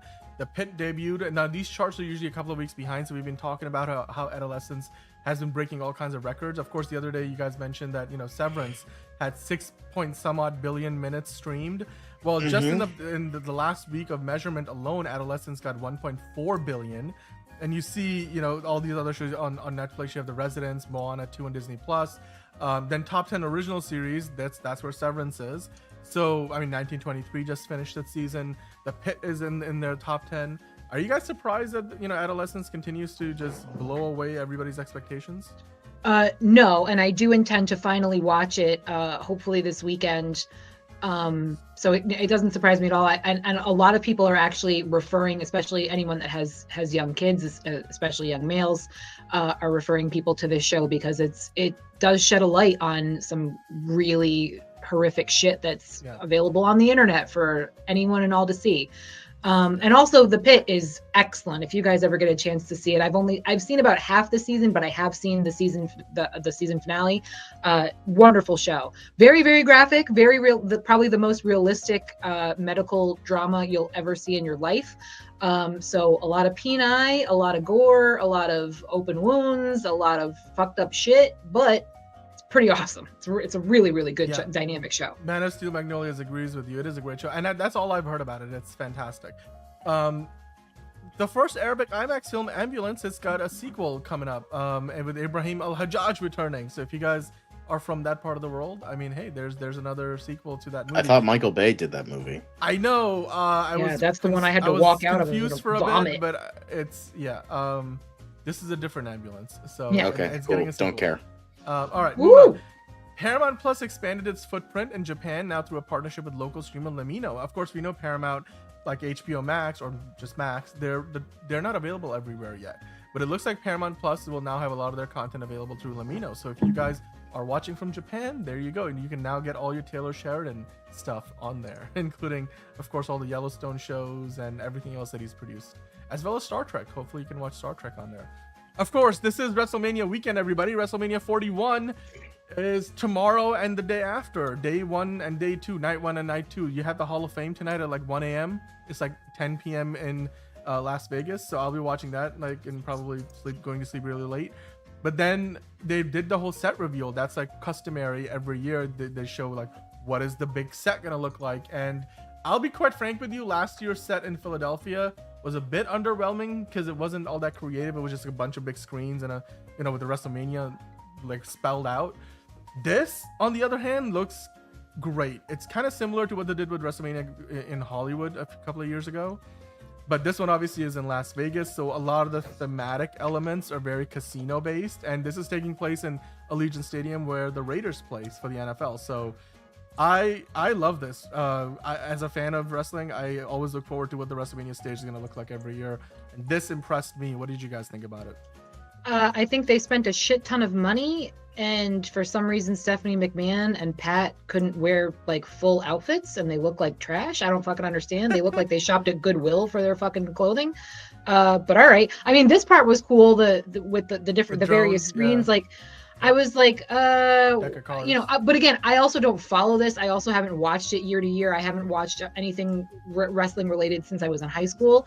So to me, I'm watching this whole thing and I'm like, we're literally just showing off the stage. Like there's no audience. I was like, this is a complete waste of everybody's fucking time. But hey, if y'all are getting hyped for it, I'm happy for it. I mean, we know what's gonna happen. They're showing off the set. Everyone's gonna complain. Once WrestleMania happens, everyone's gonna say it's gonna suck, and they're gonna complain, and then they're gonna say like the for the next 10 years, WrestleMania is gonna suck, because that's what it is. That's what I know. For all the wrestling fans in my life, they're like, the only thing that wrestling fans do is complain about wrestling. So like, that's just what it's gonna be. It's gonna premiere. It's gonna suck. Everyone's gonna hate it, and then they move on to more complaining. Okay. Here's the thing. Well, Super Bling thinks Stephanie looks hot, but also. No, she does not, dude. Wrestling. She does not look hot at all. She looks like absolute shit. What I will say is, you can't please everybody, but what I'm looking forward to the most this weekend is John Cena's last WrestleMania, and then he's just retiring this year from the WWE and wrestling in general. So that's exciting. Of course, you want to make sure that you're part of that experience. I grew up with, he was one of the big stars. Obviously, The Rock and Stone Cold have come and gone. The Rock will be there. Stone Cold maybe he'll make an appearance. But of course, John Cena is probably one of the greatest of all time. He could break the record for all time most World Heavyweight Championship wins. He's currently tied with Ric Flair. So if he wins another one, which that's what he's going to be in the main event with Cody Rhodes on Sunday. That could be, But I thought if you win, then you can't retire, because then he has to come back and defend it again. Isn't that how this works? He keeps saying he's gonna win the title and take it home, which is whatever. It's like, it's fine. That's more of a. Okay. I'm sure, like, if that were to happen, they'll do a tournament. Somebody else would become the new champion. But anyway, it's this weekend is gonna be one of the bigger events. It's like, you got Star Wars Celebration going on. WrestleMania takes over Las Vegas. They've got 5 different events, including the Hall of Fame ceremony. Triple H going into the Hall of Fame this weekend. So, we already talked about that. Oh no. We're gonna move on to the next thing because I don't want to trigger John again. John, by the way, we have some news about the Batman 2 as well. in DC, the DC portion of the show. But speaking of the Batman, of course, Zoe Kravitz, Catwoman, and Robert Pattinson Batman are set to potentially work together soon. Zoe Kravitz is now in talks to direct How to Save a Marriage from Sony, and it will be produced by Robert Pattinson. So 2 actors getting more opportunities behind the camera. Is this one that you guys are interested in? Yeah, I like them both. Good luck to them. Hope it's great. Yes, sir. Yeah, could be cool. I'm interested to see what it actually ends up being. I have no idea what the story for this is, other than what the title implies. But yeah, Robert Pattinson and Zoe Kravitz collaborating behind the scenes. So the next thing is probably the last trailer we're going to talk about today, other than the Superman stuff. Conan O'Brien Must Go has got a 2nd season premiere date, and they put a trailer out. It has Taika Waititi and Javier Bardem in it. Liz, you're already smiling at this. It comes out, it announces. I need to start watching this show. I love Yeah. Conan. I love that Conan is doing this shit, later on in his career. It all just looks really fucking funny. I mean, the thing that first got me was when he went and worked out with Kevin Hart. That was a really funny bit. So I need to watch the 1st season. I might start that as well. If anything, it might be a nice buffer after adolescence. It might be the thing that helps me chill and relax. You need that thing not to want to unalive myself. Yeah. Yes. So I'm good for him. I'm glad he's doing well, especially after he was fucked over by Jay Leno, that prick. So good for you, Conan. Bigger and better things onward. Well, you're and holding upward, that grudge friend. for Excelsior. Yeah. Well, it's only 3 episodes. It debuts on May 8th and then has a finale on May 22nd. So it's going to come and go pretty quickly. John, did you get a chance to check this out? Are you interested in I never watched it, but it sounds kind of fun. I don't think I'm going to watch it, but well, first off, Taika Waititi's gross. But I'm not going to watch it. I'm not going to pretend. I'm not going to I like Conan O'Brien. I'm not going to watch it. It looks fun. He's also, of course, coming back. Conan is next year for the Oscars. He's going to be hosting it for a 2nd year in a row. So yeah, I mean, doing good things. Good things. I'm gonna check this out. I didn't know there was a season of this already out there. So that's what I'm saying. I've got to start the first one for sure. Yeah, but I mean, if it's only a few episodes, I'm like, you could probably get through those in a day, and then there you go, you're on to the next thing. So, speaking of on to the next thing, the last quick hit today is we've got a bunch of birthdays, guys. So we have to quickly go through a bunch of these birthdays. While you guys do that, I'm going to load in all the millions of different DC things that we got to talk about. I just want to get your opinion on how many of these names do you guys recognize? 14, I think, is the one. I'm disappointed I've only met one person on this list. Yeah, I know Conan O'Brien, I know Vanessa Kirby, David Tennant, Alia Shawkat, Eric Roberts, Haley Mills, Edgar Wright, America Ferrera, Rick Moranis, Melissa Joan Hart, Britt Robertson, Maria Bello, Chloe Bennett, Rosie Huntington Whiteley. I think that's it. I want to shout out David Hewlett in this, because David Hewlett was in one of my favorite shows of all time, Stargate Atlantis. He was in C with Jason Momoa. Of course, Jason Momoa was also in Stargate Atlantis, so like a bit of a reunion. Rosie Huntington Whiteley is obviously a model, but we've seen her in that Transformers movie. Laura Mennell, I think we were talking about her for another project recently. Chloe Bennett was in Agents of S.H.I.E.L.D. You guys let us know. And the Powerpuff show that never happened. Yes, that too. Kenny Ortega, if you guys are, grew up on the High School Musical movies, Kenny Ortega, of course, was the man who directed. He was a choreographer. He is a choreographer, and he directed at least, I think, 2 out of the 3 movies. So yes, you have that there as well. It's kind of crazy. Usually when we put out these lists, I can only recognize, I don't know, like a fraction of the names. So the fact that there's so many good big birthdays, that's Baran Bo-Adar, turning 47. He was the older version of the main character in Dark on Netflix. So that's another one. America Ferrera from Barbie, of course. She's got a bunch of projects coming up. Edgar Wright. What's the new Edgar Wright movie that he's putting out? Running Man. He's doing Running Man with Glenn Powell, ya boy.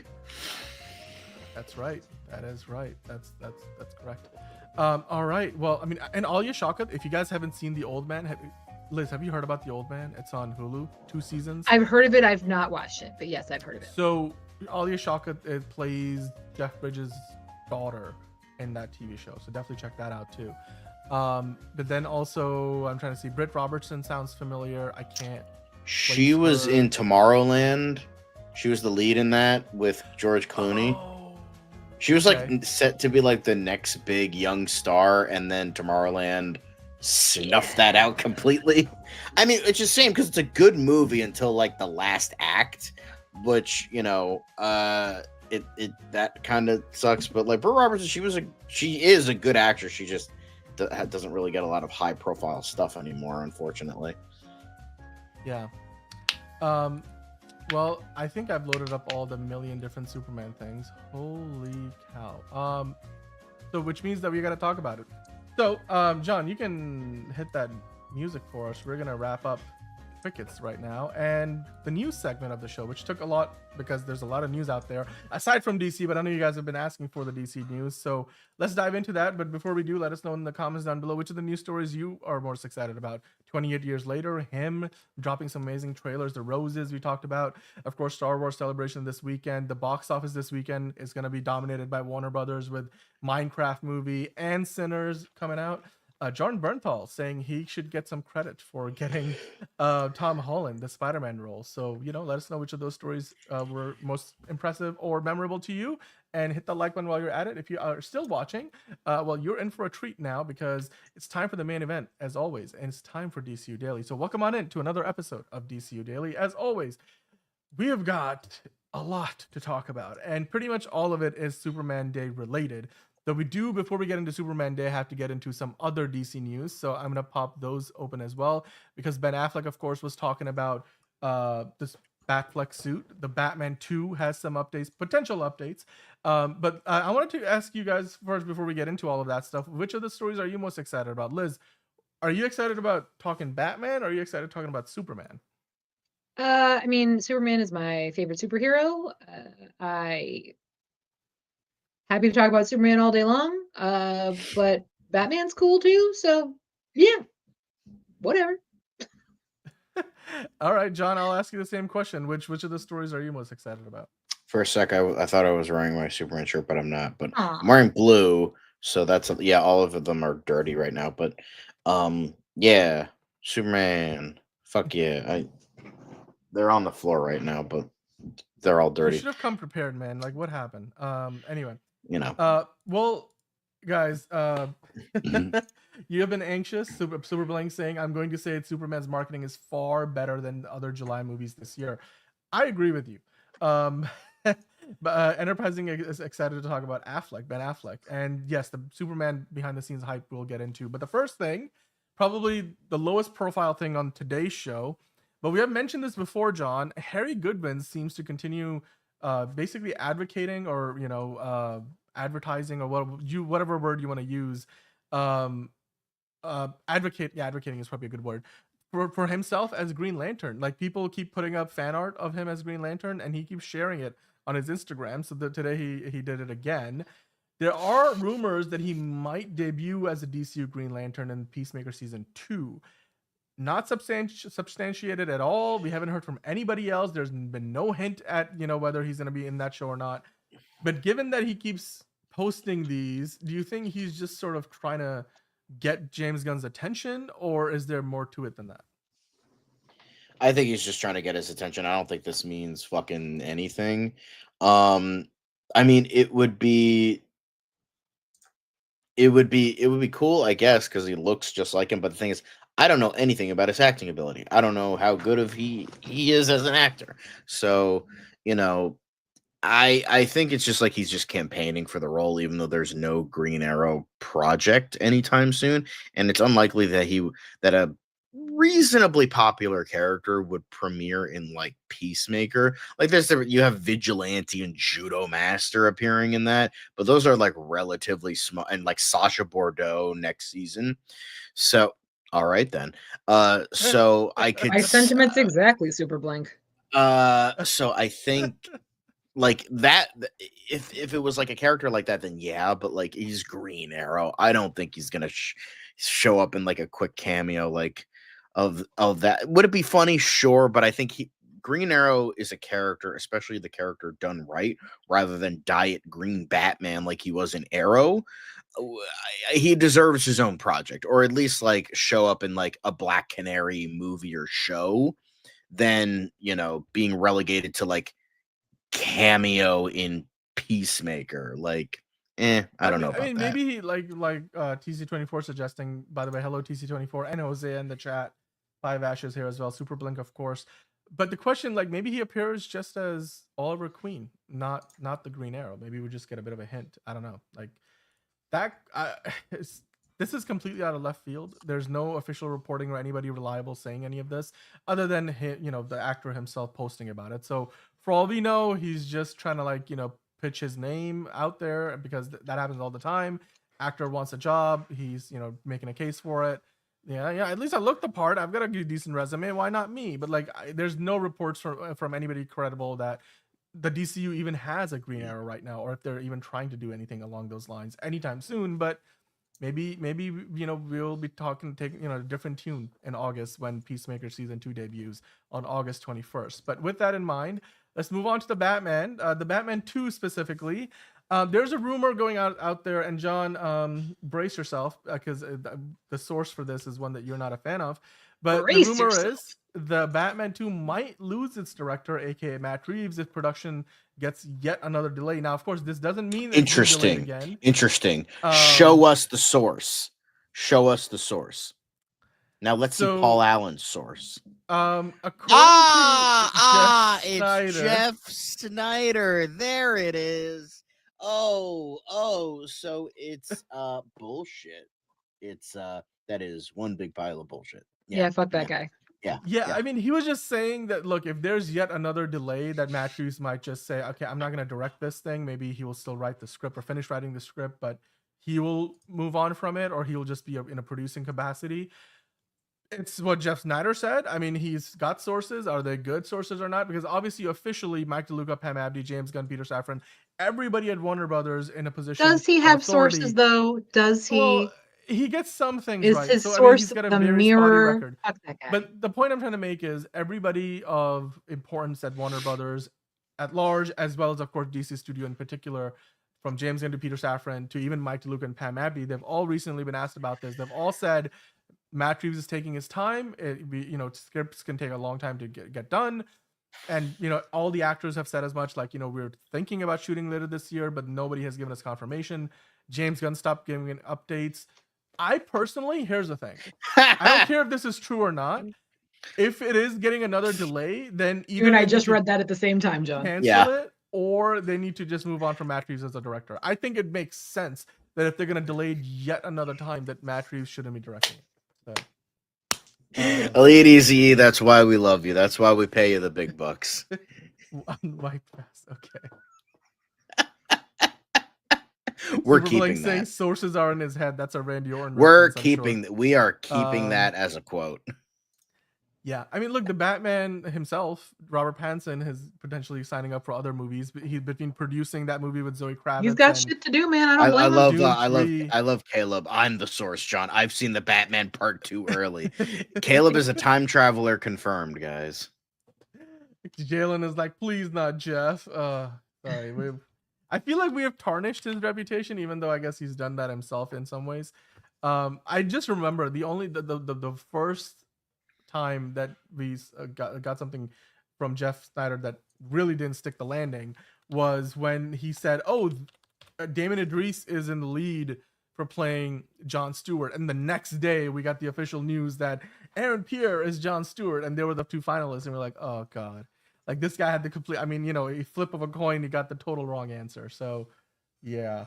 By the way, Stick Canning in the chat. Hello, Stick Canning. We haven't seen you before, so welcome on in, saying, I was one of the soldiers blasted with sand in the Superman behind the scenes. It was a hot but fun couple of days. James Gunn was funny and very nice. I wish I could say more. Haha. Well, you have said a lot there already, Stick Canning. Do stick around, I guess, because we will get into a bunch more Superman coming up. And yeah, I mean, that's awesome, man. Hopefully that was a good experience for you. 5 Ash saying, yeah, this Batman movie's already canceled. They're just not letting it out of the bag. Which, I mean, oh, hey, look, 5 Ash being a hater. That's a shock to no one. Here's the thing. Right now, this is, again, just rumor and hearsay. This movie is too valuable to DC and Warner Brothers Discovery to just shelf.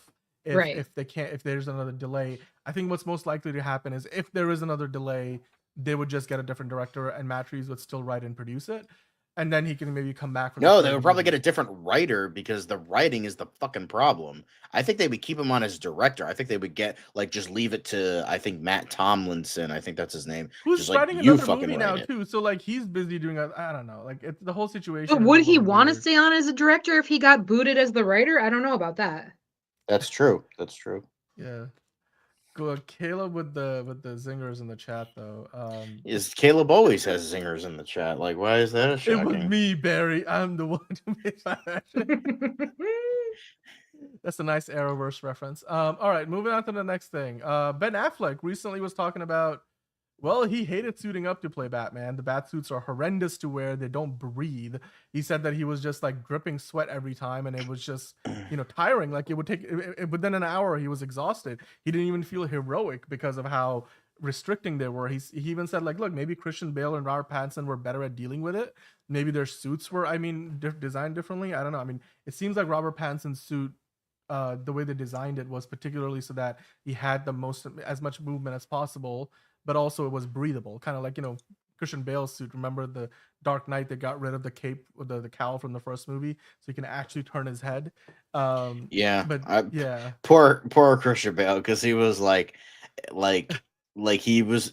I remember him saying in an interview years ago, way after everything, where he's like, I was in so much pain in that outfit. I used that pain in my performance to create this version of the character. And I'm like, God damn. Jesus Christ. Yeah, I don't think historically anyone's ever had a good time. Even again, we have the classic where Tom Holland talks about how he couldn't pee in his suit. Andrew Garfield every time he had the mask on. Yeah. So it's just par for the course, unfortunately. But you would think at this point, after all of this time, they would design them a little differently with those kinds of things in mind. But oh well. Well, that's what you signed up for. This is the thing about the Zack Snyder version of Batman suit, where the cowl looked like it had the same problem as all the 90s suits, where you couldn't really turn as well. So I don't know. But figure drawing, let's be fair though.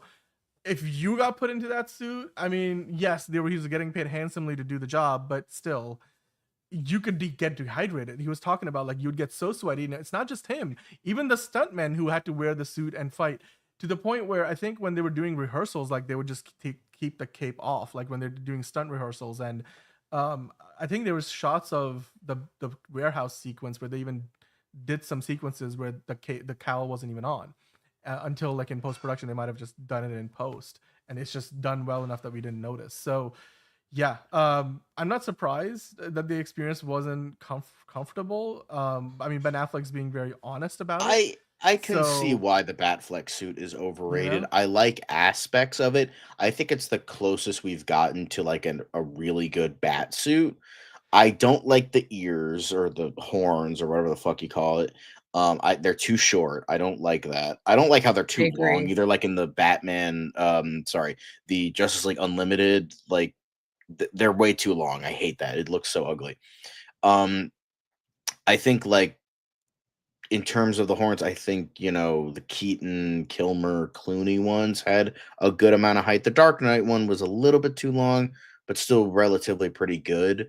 But I like a medium ear. I think that was too long. And I liked the coloring of the suit, how it's black and gray. We've wanted a black and gray suit for a long time, ever since the 89 suit. We've only gotten pure black suits, and they are fine. It's just or blue when it comes to Batman and Robin and shit like that. But a lot of people have wanted the black and gray or the blue and gray, and we did get that with his, so that's pretty good. I did, and I'll give it this: the BVS Batfleck suit is a hell of a lot better than the fucking Flash Batfleck suit. That thing was dog shit. It looked like it was slapped together from Party City plastic containers and shit. Ooh, that was bad. But I could see why people would dislike the the BVS suit. I think it's probably the best looking bat suit, but considering the competition we've gotten, that's not saying much. I've never really loved the bat suit. It's like in its entirety. And you know what? I understand the pain because you're filming in that thing for 8-10 hours a day. And you're already gotten comfortable like an hour into that day. Like it's only gonna get worse for you. So not to mention like, oh, I gotta go use the restroom, like, you know, and then I gotta get out of the suit, get back in the suit. They're not meant to be particularly comfortable, which is why I think James Gunn's approach is a little bit better. Like the Superman suit may not look as slick, the David Cornsweet one, as like the previous ones that we've gotten over the years, but it's definitely very much more comfortable, at least. Ooh, figure drawing, harsh. So, what did figure drawing say? Well, Ben Affleck was thick compared to the other Batman. He was Ben Affleck, saying, dude. Ben Affleck. So she's saying maybe he wouldn't have had such a hard time if he wasn't thick. But you know what? We've got thick Batmans too, so I'm not mad about it. I will say, yeah, Hosea, that Arkham Knight suit was pretty good. But again, it's the thing I don't like is the long ears. That's the one thing I don't like. But that's pretty much but like, if we're talking about live action suits, Adam West clearly had it right. Bro didn't need any fake abs. He was all West. That was all West. Nobody messes with Adam Wee. Well, okay. Anyway. We're going to move on to Superman now. Talking about Superman Day, of course, guys. Superman Day is the big thing of the day.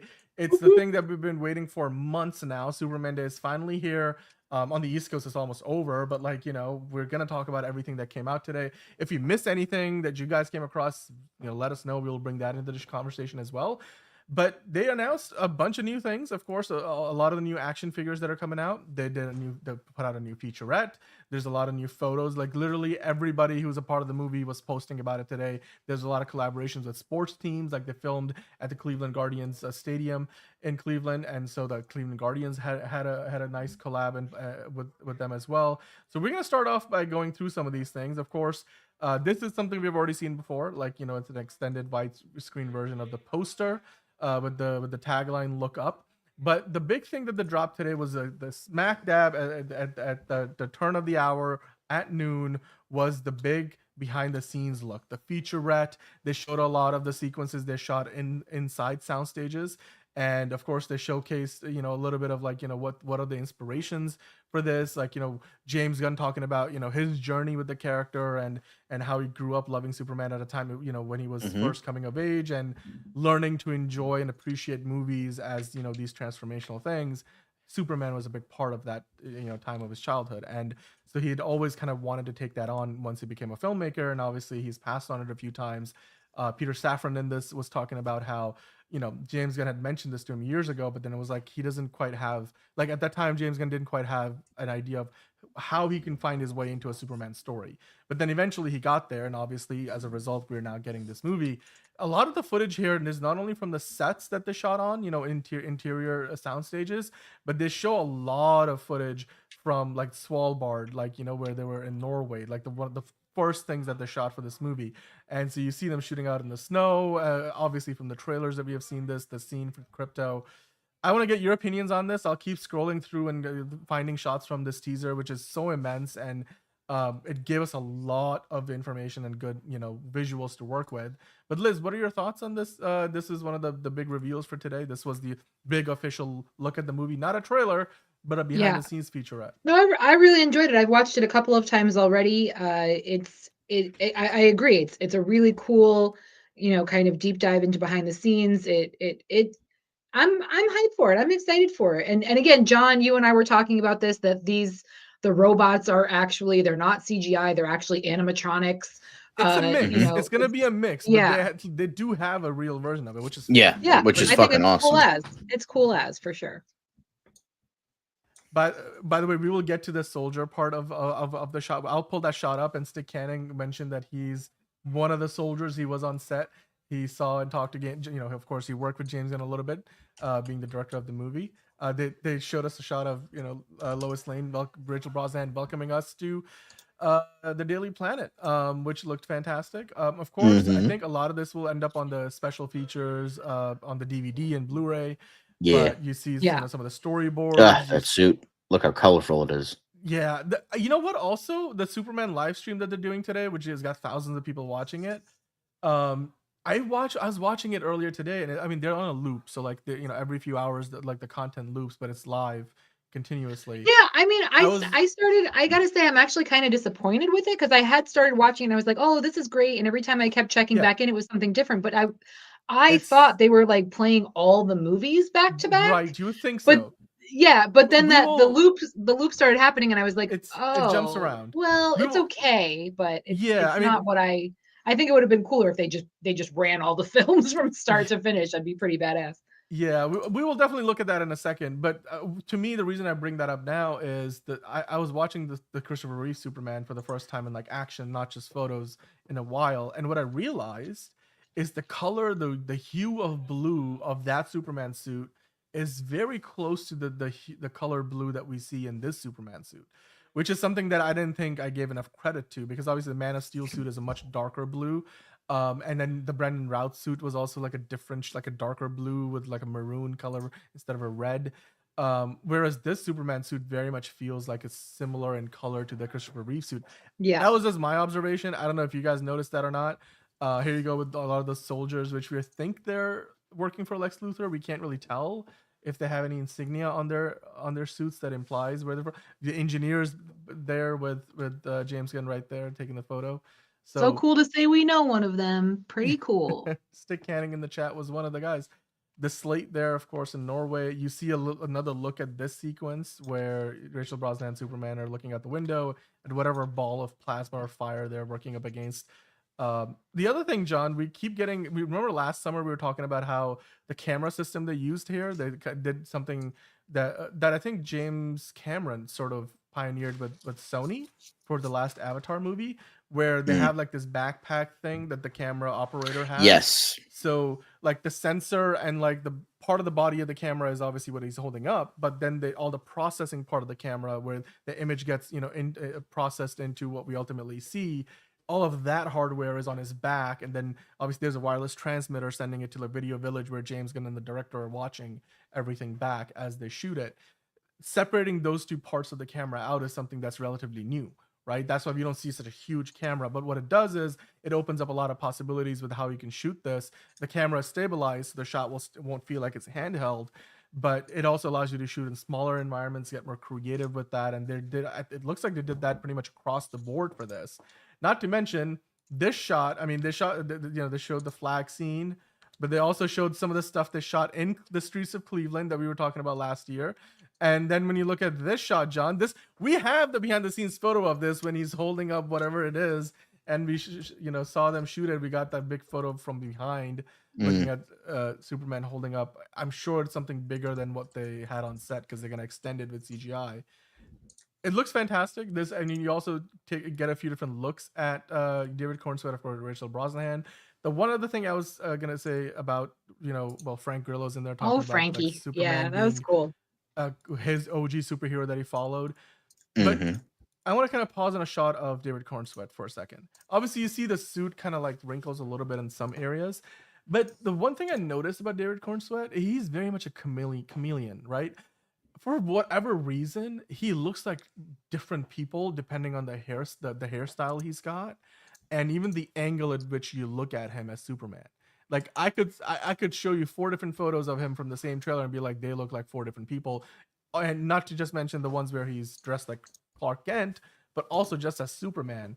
So I don't know. That's like a very unique quality where he kind of almost morphs into a different person depending on how Mighty Morphin David Cornsweet. No, I agree with you. I felt the same way a couple of times watching the trailer. Yeah, because I was like, wait, is that David Cornsweet or a stunt double? No, it's David Cornsweet. Quick question, John. Is that Lex Luthor in that suit? What is that? Do you think that is part of like the thing they shot on the streets, but they're gonna marry it together where they're all coming out of some kind of spaceship, or is that something completely different? That might be like some sort of like teleportation chamber, and it might be like his army, because we see that later on in the trailer, and we see it like in the initial trailers, and then later on where James Gunn is taking a picture of them. So that might be some sort of portal, and he's teleporting them somewhere, or it is part of a spaceship and he's like going there, or maybe it's part of the Fortress of Solitude and like Lex is creating an army using like kryptonite technology. Maybe could be any one of those things. Definitely really cool. Yeah, Stick Canning saying Luthor Corp. Yeah. All right. That's tied to European villain, if I'm not mistaken, says Enterprising. All right. Well, I mean, this I found it interesting. But also, Stick Canning did clarify. There it is, right there.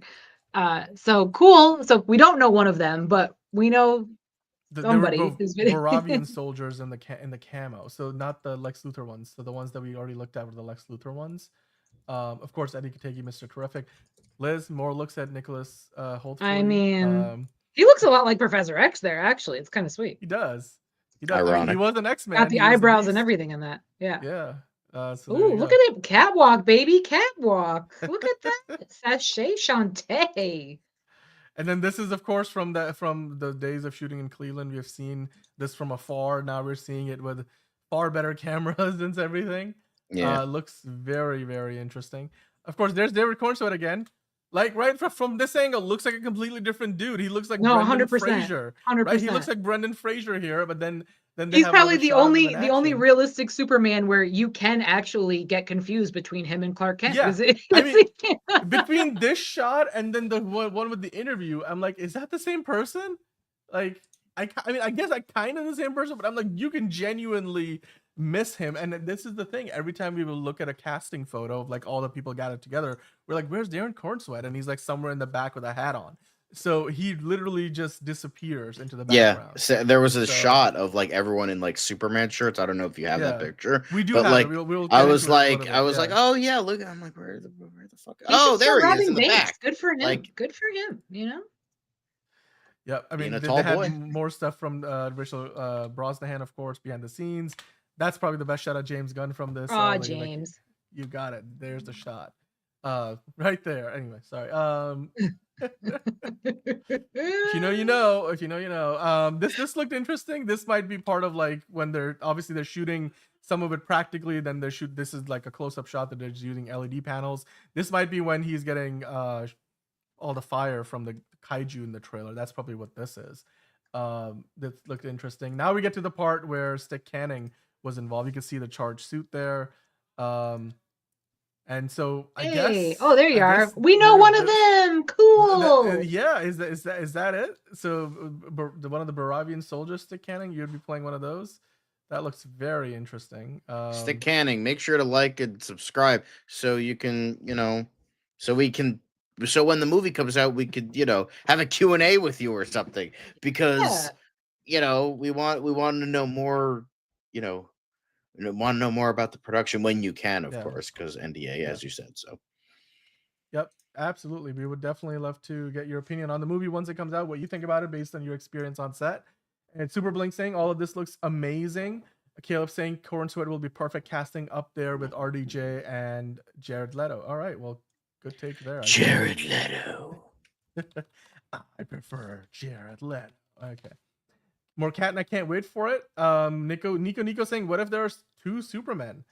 And dude, we will get into the prosthetics of Metamorpho. We have to. I'm gonna go back and find that shot. But dude, more look clearly. Okay, so now it's confirmed. Lex Luthor is actually gonna end up in the Fortress of Solitude. Like it was. If there were any doubts that those mirrors right there are the ones that heal Superman, we know for sure that he ends up in there in this movie, which very much is like a throwback to like the Gene Hackman version of the character from back in the day. Yes. You get a closer look at the cape. That looks very nice. It's actually not flat. There's like an embossed nature to that crest on the back. You get a look from the front again, like, we have seen some of these photos before. The logo at the end. I'm really liking the throwback nature of like the hues and the color. Somebody let us know where, I forget which part of the trailer they had the Metamorpho logo. I think I skipped past it. But obviously they also had Guy Gardner in this, Nathan Fillion himself talking about his experience. This look at, of course, Lex Luthor and Superman next to each other. There you go. Again, David Cornswet looking very different than he did in like the 5 other shots we talked about. The behind the scenes look at them filming all the stuff in Daily Planet at the Daily Planet. You can see a lot of this is shot in camera, so they're not necessarily changing things up in post production. I mean, a lot of the lighting looks natural. I'm sure color grading spoofs it up a little bit, or spruces it up a little bit. This I thought was one of the other cool shots of Nicholas Hoult. That obviously this shot we have seen several times before. This looked interesting. Like this is the one where the shot in the trailer where he's holding a gun. So that was nice to see Superman with a charged suit. I'm still looking for where in the trailer. I forget they had Metamorpho. They kind of gave us a couple of quick shots. So if you guys let me know, I'm gonna open that up and we can have a conversation because that looked very interesting. Like this Metamorpho look was, yeah. Because John, you said it's mostly practical. At least it looked that way. They also gave us a quick. Oh, there we go. Okay. So Peter Safran, this is a look at, of course, Isabella Merced, who's currently in The Last of Us season 2, but also, of course, Hawk Girl. This is probably the best look we have gotten at her character with the headgear as well as the mace and everything. Very much with the what's that insignia again, John? What's the corporation? It's Maxwell Lord. Maxwell Lord, yeah. Lord Tech. Yeah. Lord Tech, yeah. There's that. This looks crazy good. I think for prosthetics, this looks amazing. Obviously, Stick Canning is fucking teasing us so goddamn much. Dude, what did he say? This barely looks like Anthony Carrigan. Like the makeup reminds me of Nightcrawler from X2, like with the fucking tattoo kind of thing going on. But yeah, this is Metamorpho. That's wild, yeah. I mean, Liz, how much, like, based on what you know about this, like, what do you? I know nothing about this gentleman. But he looks cool as shit. So yeah, I'm excited to learn. Yeah, it looks amazing. Of course, Stick Canning, like you said, John, teasing us a little bit. We got Walter Gianni in the chat. Hello, Walter. We haven't seen you around before. How are you doing? He says, I think the ball of light is a kaiju egg. That's a theory. We haven't heard that theory before. John, do you think that could be a possibility? But it's like what's the kaiju egg? What the ball of light just plopping down from the sky, or no, the ball of light in the what's that scene? Where Superman and Lois are looking out. I think you just had it. You were just there.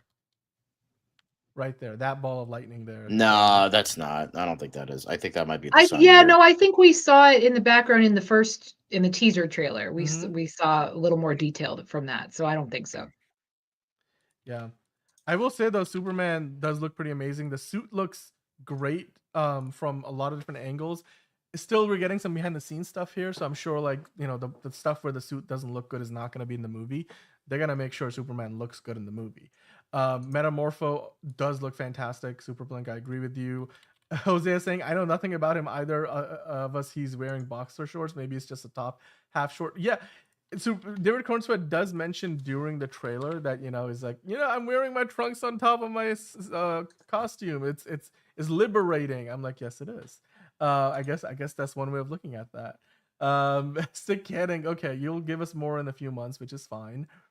And Caleb is saying it's probably a genetically modified Solaris, which we have talked about. It's from the comics, like what that ball of plasma could be. Metamorpho. That's a spelling error on the part of Super Blink. Sorry, Super Blink. Don't call them out. Rude. But yeah, I mean, this looked fantastic, but this wasn't really, pardon the pun. I feel fantastic for. But yeah, clearly Superman ends up in the tower with Lex Luthor has been. That's another insight we haven't seen before. So that where I guess Superman ends up in Lex Luthor's head HQ at some point. Either that or that's a Stag Industries. So we'll have to wait and see. Guys, before we move on from this was of course the big thing the movie itself put out there.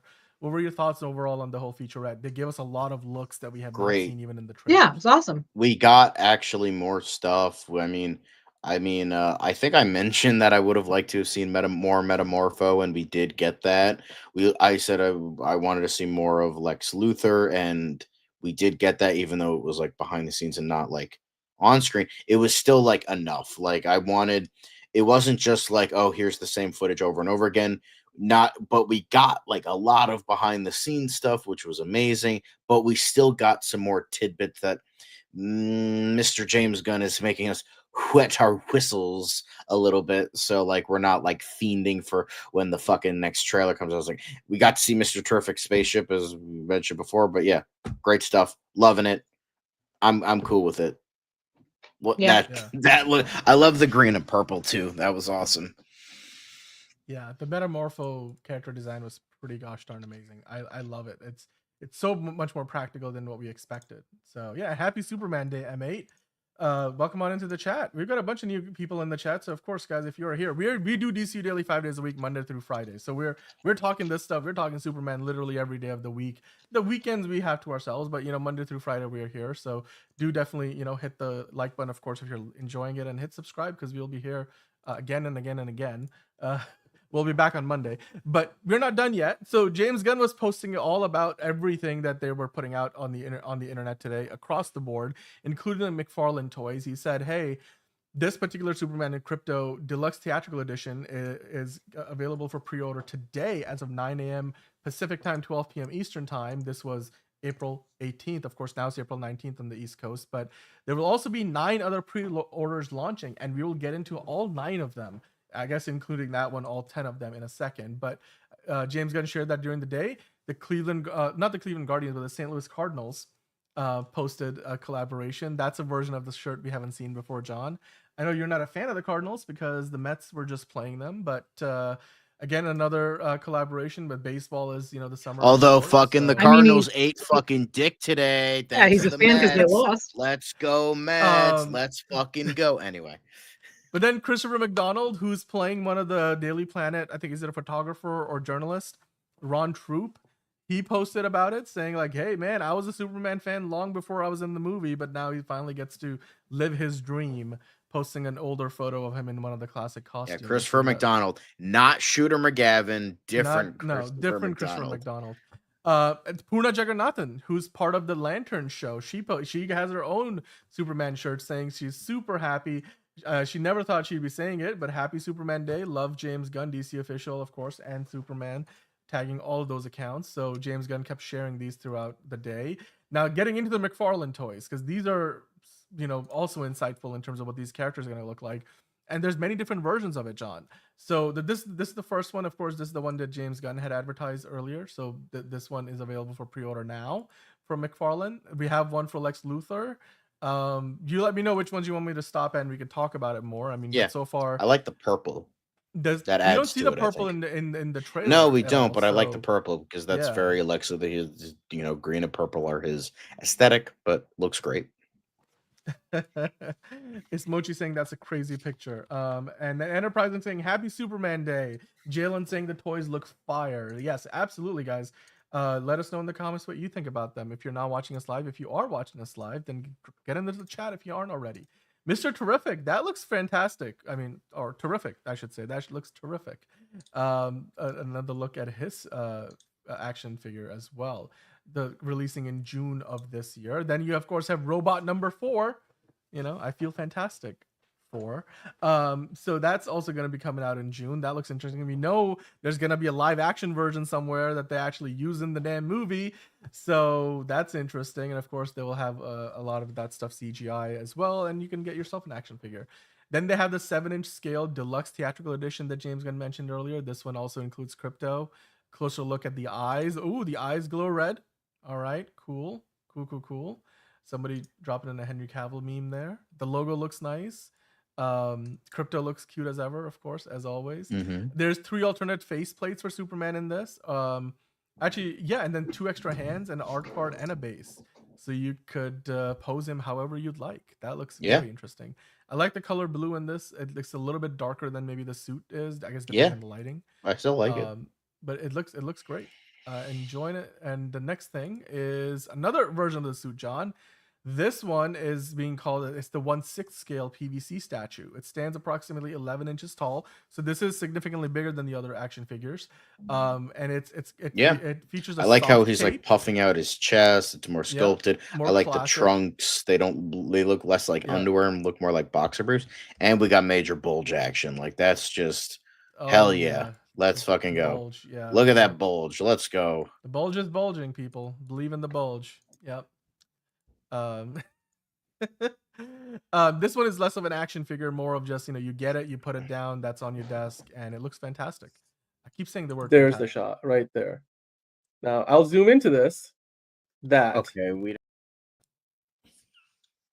That whole reel is on the channel if you guys want to go check it out. It is a classic.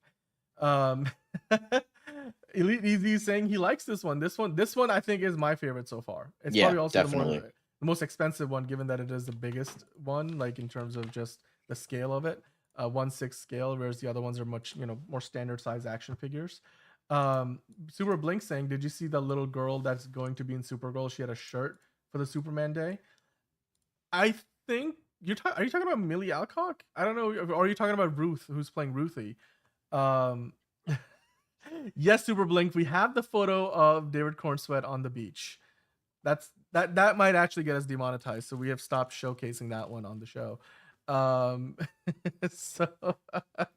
yeah, I do hope we get the ice breath. I do hope we get that in this movie. I agree with you there. This is another one. This is a 7-inch scale figure. It includes 2 extra hands and then an art card and a base. So yet another version, John. This one does not include crypto, so you can just get this Superman by himself, I suppose. And then this is the Metamorpho toy. Another look. So we saw the torso and the shorts that he's wearing in the behind the scenes look, but you can see the look kind of continues and evolves, and even down to his legs. What are your thoughts on the overall? This is the first official look at the full head-to-toe character design for Metamorpho, John. Yeah, I mean, it looks different from what we saw in that little sneak peek behind the scenes, but it still looks great. I mean, I like how he's just wearing regular shorts. It's just like, yeah, that kind of makes sense. Like, why the fuck would he need to wear something like? Maybe he's comfortable. You don't know. But yeah, looking great. We see his legs because we didn't see that in the behind the scenes, so that's cool as well. But yeah, looking great. He's looking great. The gym shorts are killing me, and that's a fun comment. All right. The other thing is the kaiju. The kaiju from the movie is now available as an action figure. It stands approximately 10 inches tall. It includes an art card and a base as some of the other ones. So damn. All right. It looks kind of cute actually here. Well, according to Chad, it's the worst action figure ever made. So I don't get that. All right. Caleb loves kaijus. Well, Man of Steel Magnolia is saying got Visual eyes. Yeah, you know what? That is true. It's got a bit of a personality to him because of the eyes. That's definitely probably what makes the character look a little more endearing than maybe in the movie when he's beating up Superman. All right. The next thing that we have now, they have this new line of characters called DC Superpowers. So this is a 4.5-inch scale DC Superpowers figure. It's a more retro design. You have the logo, but you don't have a lot of the other elements, like the texturing is not there from the suit, but you get a more classic look at Superman. Then they've got one for of course the Fortress of Solitude. It's 4.5-inch scale version of it, so you can have your very own Fortress of Solitude. Looks very, very retro. It's in this design, of course. We know now how that figures into the movie. John, any thoughts on this one? Looking good. All right. I don't know how much I can say. Like, all these look really good. I'm not really an action figures guy. Yeah, bowl cut. We have the bowl cut. I get excited every time. Yes, it looks amazing, and I guess Nathan Fillion will have his own action figure. That's amazing. And then, of course, another one for Mr. Terrific. I will say Mr. Terrific looking a little bit more chunky than he is in the movie. Definitely looking thicker. Well, I think Eddie Gategi's build is different than this action figure makes him look like. So then again, so is Superman. Superman looks a lot broader. I mean, that's just the general design of these toys. Look at Metamorpho's design. This design here is closer to like the more like the way he's drawn in the comics versus like the version we're seeing in the movie is like a lot more detail. It looks even like more like jagged edges and stuff. Whereas you see this is a much more comic accurate look. Are they going to get in trouble because he has a black leg? His leg is in blackface. Is he going to get in trouble for that? I don't think. Well, if you look at the other design, it's kind of like a greenish brown. So I don't know. If okay. Well, that's fine then. Yeah, totally greenish fine. brown face is greenish acceptable. Brown is fine. Yeah. Of course, you can also get your hands on some Funko Pops and stuff. So, yeah, a lot of different toys you can get your hands on. The merchandising for this movie, including the plushies for Crypto. Oh my god. I'm so gonna get so many of those. Yeah. Okay. All right. I'm sold. I'm sold. The shirt, I will get that shirt. I'll get look at, there's like 20 different shirt designs there. Looks amazing. We're gonna keep going because now we gotta get into even cuter stuff. From the pup protectors of justice to the future service dog heroes. This the is guide so dogs of fucking cute. America. I almost wish I had a dog for these because this is adorable. I'm gonna like. I got my Ginger's dog. comment there. I'm gonna be getting the scarf for her a little bit closer to the movie, but I have to get one for yeah. Zelda. This looks so cute. Oh god, that's so cute. So cute. Yep. So many cryptos. So many good boys and girls. Absolutely. The goodest boys and girls. Oh my god, he's so fat. He's so chunky. Little sweet puppers. This was honestly probably one of the best things of the day. I'm like, you know what? The featurette was great. The toys are great. But yeah. James Gunn is also like, he's going, woohoo. Antonio just joined the chat. Hello, Antonio. Welcome Antonio. Perfect timing. Perfect timing. Will, baby. Yep. This is so cute. This was honestly, yeah, one of the best parts of the day. I'm like, of all the collabs, the guide dogs of America, yes, and please and thank you. He's only a half year old. They're so cute. They're just amazing. Okay, all right, we gotta keep going. Oh, did I open this up twice? All right, twice the goodness. We're just gonna go through these photos again. They look amazing. They look so cute. Okay, all right, then we're gonna go on to the next thing. This, John, is the photo that you were talking about earlier. This is the whole cast. This is the first time we've seen the cast all together since well, what was it? They went on dinner months ago when they were filming this thing. And you could see all of the ladies wearing the Superman shirt, all the dudes. David Cornsweet is right in the smack dab middle in the back, but you can almost miss him if you blink. And but you have Metamorpho there too. There's a video of this we're gonna show in a second, but you got Maria Gabriela de Faria on the right, the engineer. That's a really long name. Nathan Fillion on the far left, of course. Nicholas Hoult, Isabella Merced, Rachel Brosnahan. All the other names I keep forgetting, but Skylar Grisondo. So this looks fantastic. The cast is beautiful, says Daily Kryptonian. He shared this photo. I think it's from. Wow, I did open that twice. Actually, no, this one from Maria. You have the video. They're wishing us all a happy Superman Day. Hell yeah. I wonder where this is from, because this is like we are clearly just a promotional friends. thing. We're super friends. I love that. Yeah. Yep. And hey, John, you want to have your finger on the trigger because they're saying happy Superman Day from our family to yours. Hell yeah. I don't have friends. I got family.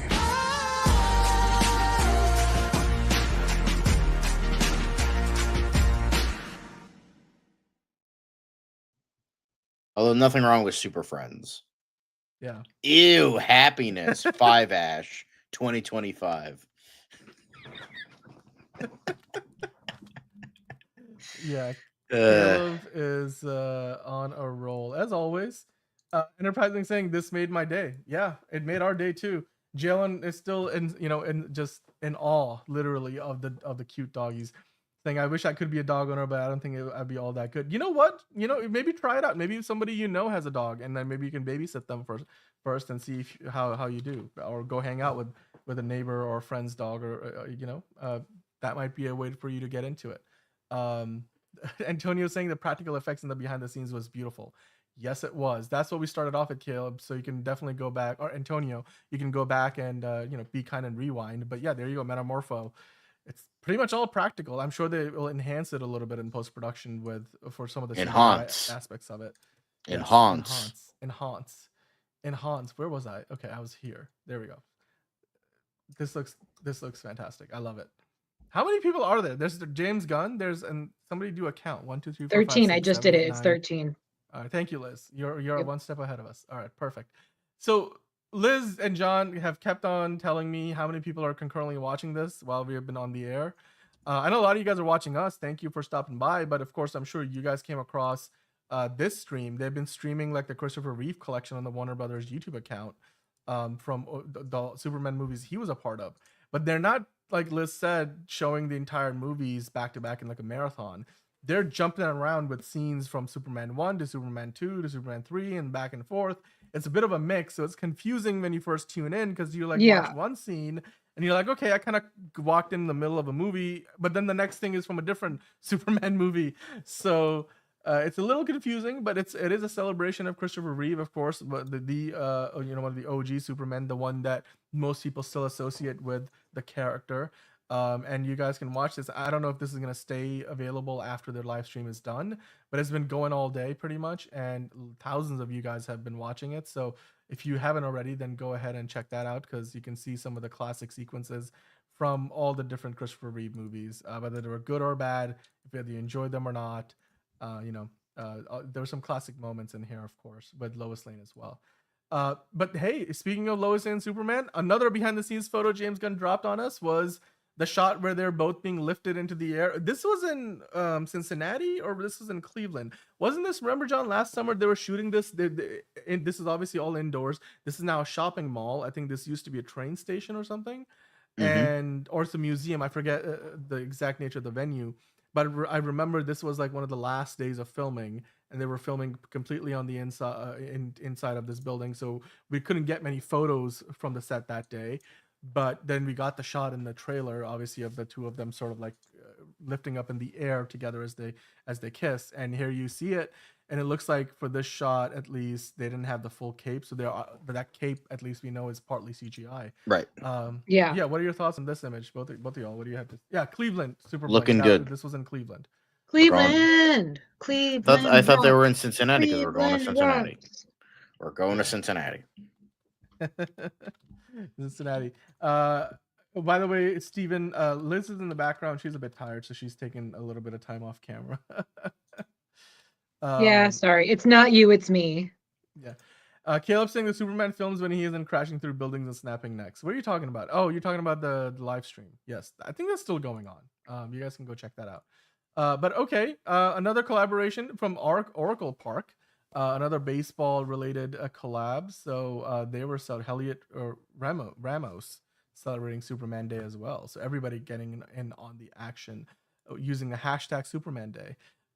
This video is not playing. I don't know if that means this video has gone down. Oh, there it is. So collaborating with Jeremiah 1 and 5. So again, they're appealing to all age demographics. So I don't know when they shot this, but this is great. Nicholas Hoult and David Cornsweet. Did you guys watch this? This was pretty cute.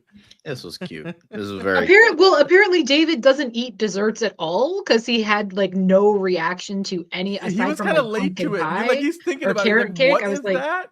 Like, yeah, said, what is a banana split? I don't know if I can trust a man that doesn't give a shit about brownies. To be fair, he did eat a brownie once filming Wrapped. I remember that, right? I remember that Snapchat where he was like, he just had one big brownie. And speaking of cake, more like beef cake. Am I right? Anyway,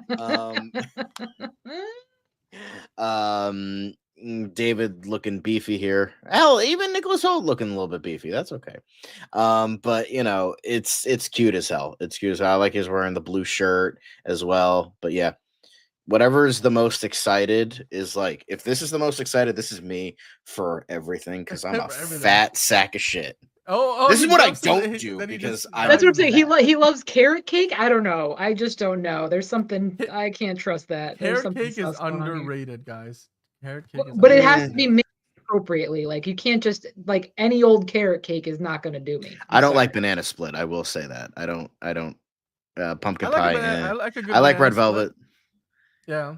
Well, hey, more baseball, John. Cleveland Guardians also celebrating today. You got Jean-Kesky Noel and Brayan Rocchio. Oh, they all had Superman shirts on underneath their uniforms. So very much getting into the whole, day's theme. Because they actually had a special theme night, right? Like, or is that's on Wednesday, actually. So this Wednesday, if you happen to go to Progressive Field to watch a Cleveland Guardians game, you can get yourself some t-shirts. They're doing a giveaway to the first 15,000 fans in the stadium. You can get yourself that Superman shirt at the Cleveland Guardians game. So yeah, I mean, John might actually fly out for this. But the DC and Superman account put up another reel here, exploring again just the character of Superman over the years. Why do you look up to the character of Superman? And then They show a bunch of footage. I mean, Shaq talking about it, of course. A bunch of cosplays throughout history, all the different. That's Man of Steel, Looney Tunes. Yeah, when is Iron Giant gonna come in? That was the most popular Superman. Like, come on, Superman, fucking amazing. Iron Giant is the greatest Superman movie we've ever gotten. So, like, AEW. There we go. I like that. That's wrestling reference. Cool. They had a Superman themed, like, special connection. They did a bunch of stuff this week on their shows, and I'm sure there will more of. Caleb saying I'll bury myself in their beefcake. Good for you, Caleb. Good for you. All right. Caleb grew up with the Fleischer Superman cartoons. So yeah, Elite Easy. That was Powerhouse Hobbs. I don't know what he's up to these days with AEW, if he's a champion or not, but Powerhouse Hobbs indeed. Okay. Then Boss Logic got in on the action, posting some new artwork. I think this is similar to something that we have seen before from Boss Logic. As you can see in the reflection, it's a young Clark Kent. And of course he's standing there, and then you see a plane and a bird. So I see the symbolism is all there. Is it a bird? Is it a plane? It's Superman. This one here, you can see is it a bird? Is it a plane? It's Superman. It's just really cute. I love it. James Gunn also picked this one out. Oh yeah, Liz, you want to show that off? Not the bulge, but like the sign that you have. It's a bird. It's a plane. It's a bulge, because we're always on the lookout for bulges. Yeah, absolutely. Especially John Bernthal's. Yeah, I mean, if he's gonna put it out there, I'm gonna look at it. I'm only human, John. Yeah, it's kind of hard to not notice it in the account. I'm only human after all. Anyway. Okay then. Caleb, some people care about AEW. I mean, they're not doing all that. Yeah, well some these people. days, but yeah, they have a few I'm not people, but sure. Yeah. Brad Bird would have been a great director, enterprising, but I mean, the time has come and gone. It looks like. Also, Jennifer Holland, James Gunn's lovely wife, she is in Peacemaker season 2, and she posted a whole reel of, hey, this is how I'm getting in Superman shape on Superman Day. So, I didn't know who that was. I was like, why do we care? But okay, so that's cool now. Okay, I get it now that I've got context. She was working out with cool. Maria Del Fria. You got Paolo Machidi. I don't know if I pronounced that right or not, but anyway, probably not. So yeah, that's she is getting in on the action as well. Helping her husband and partner out. Cool, man. I don't know how this ended up in here. This is completely unrelated, so we're gonna move on from that. That's for another day. That's a Slow Horses thing with Gary Oldman. But yeah, Andy Fairhurst also put up an unfinished artwork of Superman. That looked nice. Just very iconic and symbolic with the cape and that floating Superman pose. That looked interesting. I collected a lot of these, by the way. Another account at Illustrator saying, hey, there's a collectible print of a classic Superman the movie poster you can get your hands on. This is still available. So there you go. There's that if you guys want that. And then Sam Gilby, they're celebrating using an image from the original Superman movie with David Cornstewart's version is the one we have now, but Christopher Reeve there with the original Superman. And then, dude, Jorge Jimenez, he got a whole package. He's got the shirt. He's got a card with a thank you note on it. He's got multiple shirts, a bunch of Superman Day collateral. This looked very interesting. Let's see what he says here, because I can't read Spanish. Sorry. Happy Superman Day to everyone. Great detail from the people of DC Spain official and Warner Brothers Spain. Thank you very much. All right, so if you're in Spain, you could have gotten your hands on this. That's a nice package. That looks amazing. Speaking of bulge, we love a nice package on this show. We do love a nice package, yes. Package of goodies always. We will take it, especially if it's free. The Warner Brothers Discovery account just posting simply the very first Superman comic, Action Comics #1, on this day in 1938. That is why we're calling it Superman Day, April 18, 1938. It was, Jerry Siegel and Joe Shuster introduced the world of Superman in Action Comics #1. Hooray! So, although in the there it says June 1938, so I don't know. But with that in mind, we're gonna move on to the next thing. Warner Brothers Discovery also posting like a whole reel of other TV shows and movies that have referenced Superman over the years. I particularly enjoyed this one. I love that Henry Cavill's getting lots of love, and of course you got Tyler. Well, it's mainly from Snyder fans that can't let things go, but that's beside the point. It looks great. This was fun. Again, this kind of synergy across the board is the kind of thing that we haven't seen even from the Fantastic Four movie yet. And this is like organic marketing, right? Like it's not like you're shoving trailers down people's throats. Yes, they did have a behind the scenes featurette, but then all of this stuff, like the Big Bang Theory has a huge fan base, and those folks got to see a scene which obviously was all about Superman's powers and, well, how does he get his suit clean? He goes through the sun. Well, what if he has Kryptonian sweat? Like, will the sun clean that for him? And I'm like, okay, cool. It's all the nerdy conversation you can hope for. But not only was it Big Bang Theory, I'm a big fan of the Gilmore Girls, believe it or not. Fiona is a big fan too. And they put up a scene from this show as well, where they just had a brief reference to Superman and Wonder Woman. So that was fun. So Gilmore Girls, of course, it's on Netflix right now. You can watch it. And then Two Broke Girls, Once Upon a Time, had a Superman reference. So all about an outfit change. How Superman is famous for going into a phone booth, which, John, I don't know. We kind of speculated about it. Do you think they'll have phone booths in the metropolis we're getting? I would hope so. That would be awesome. That would be awesome. I agree with you there. But then there was a fun cosplay that posted here that James Gunn also shared. A lady Superman or a Superwoman, I suppose, if you want to go off that logic. Pretty cool. The version of the logo is not the one from this movie, but it is one of the recent versions of the Superman. Looks like the absolute Superman logo. Yeah, it does. Yep. Looks very interesting. A lot of time and effort clearly being put into that one. Elite Easy saying love a muscle mommy. Great. Of course, muscle mommy's got to get a lot of love. That looks like it was shot at the Javits Center where New York Comic Con takes place. So that is true. Yeah. Well, maybe you can scroll down and you can see it says photos by this person. Maybe they post. Nope. Okay. I thought maybe they would have. Yeah. But all right. The next thing, of course, this is another clip from, I think they did this interview a while ago, and Jim posting another. Back. Yeah, like what does Superman mean to you with Jim Lee?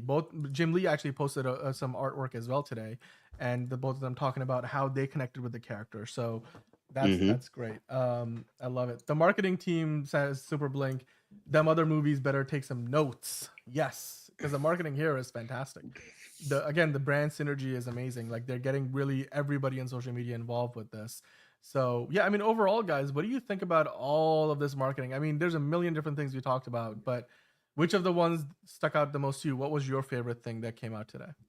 I love the featurette. I love the dogs, the doggos. I like seeing the toys. I like seeing, how the inspiration, like them really going in on the viral marketing rather than the, traditional marketing, which is good. There's a reason that the Osmond, what is it? What was the thing we were talking about yesterday with the score is based on awareness? Was Quantum or something like that, Quorum, right? Quorum. Yeah. Quorum. Yeah. I don't know why. I don't know. But yeah, so there's a reason it has a 5 instead of a 1 or a 2. I'm just saying. But you love the BTS video. It's everything about today was great. Like the behind the scenes video was awesome. I like seeing them all in their shirts. That was great. Yeah, like this whole day has been fantastic. Well, yesterday has been fantastic. Say that again. Anyway. Liz, what was your favorite part of it? I just like how pretty much everybody seems to be getting involved. I think it's really cute. It's very creative how everybody's kind of participated in one way or another. Yeah, but the little dog outfits, come on. Can't be mad at a dog situation. So yeah, super cute. Cannot be mad at that. I just put up a poll for you guys. What was your favorite part of Superman Day? Let us know in the poll.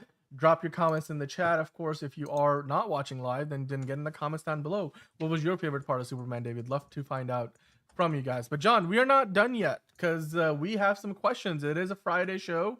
So we have to, as we always do now, we finish the week out with some Q&A. So a bunch of you guys have left us comments throughout the week on our live shows, and John has brought a few of them in. So we're going to bring those on and answer those questions or address those comments of yours. So John, where do you want to start? Yeah, so a lot of this stuff was from like forever ago, so I just kept collecting fan comments, but this was like from like at least 1 or 2 weeks ago. But this was from JB1138. We were talking about Avengers Doomsday and RDJ was like showing off like a selfie from his like birthday party or something, and people were talking about it because, you know, slow news day, we have to talk about a fucking haircut and a selfie. So he was saying about RDJ's Doomsday hair, do we need to see Doctor Doom under the mask? I don't think we should see Doctor Doom under the mask at all. In fact, having Tony Stark be Doctor Doom still feels like a bad idea. It reeks of desperation since the MCU has gone downhill since RDJ left. So I kind of agree with that, but considering it's RDJ, you got to show it off. You know, you got to show off the face. That's the moneymaker. Like, yeah, he was Iron Man, but like half the time he wasn't. So you're not going to have only RDJ under that mask. For what it's worth, this photo doesn't look like it's going to be something like in the movie. This probably looks like something they're going to use for promotional purposes. He's in front of a cyclorama right there with the background. So, yeah. Anyway. Yeah, what's the next one? But I might have talked about these before, but we might have talked about it with just Liz. I don't know. I'm just gonna go through them again just to talk about stuff because we haven't gotten a lot of comments, so it's fine. Yeah. We'll talk about them again.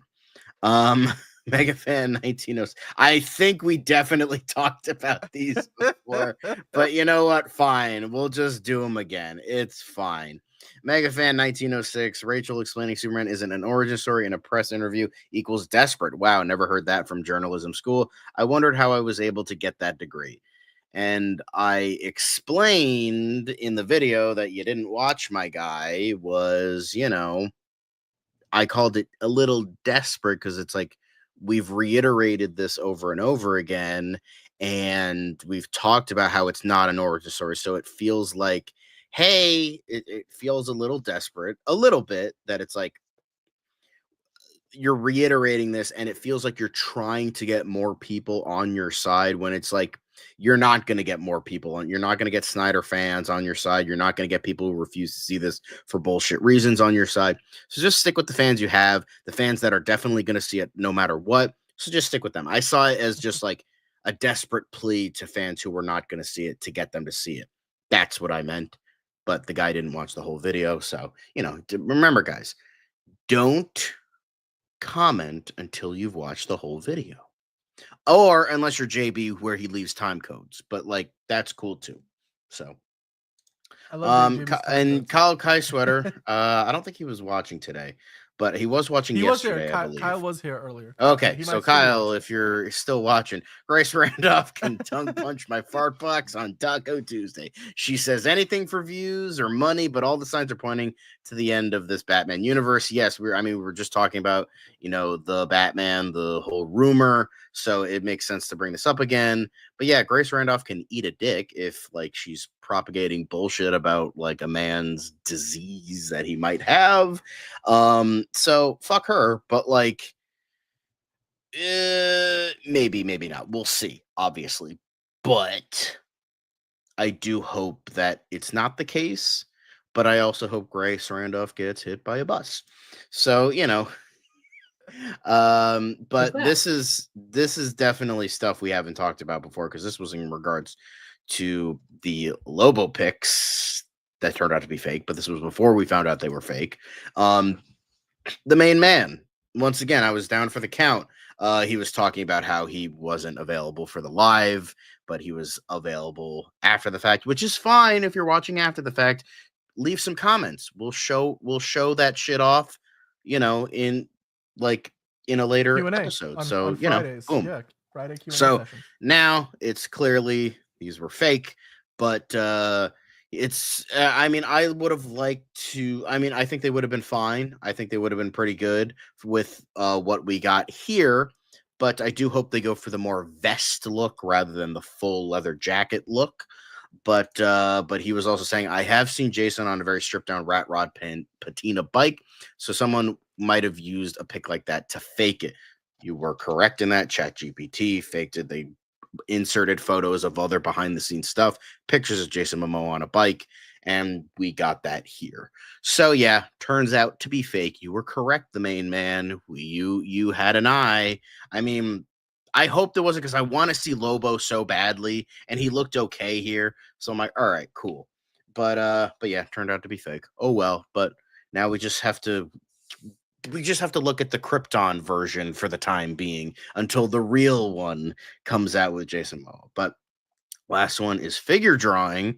They commented on the last episode where they were like, we were talking about Fantastic Four, and figure drawing was like, so if Reed was portrayed as an asshole in this movie, a large portion of the audience may be soured on the movie.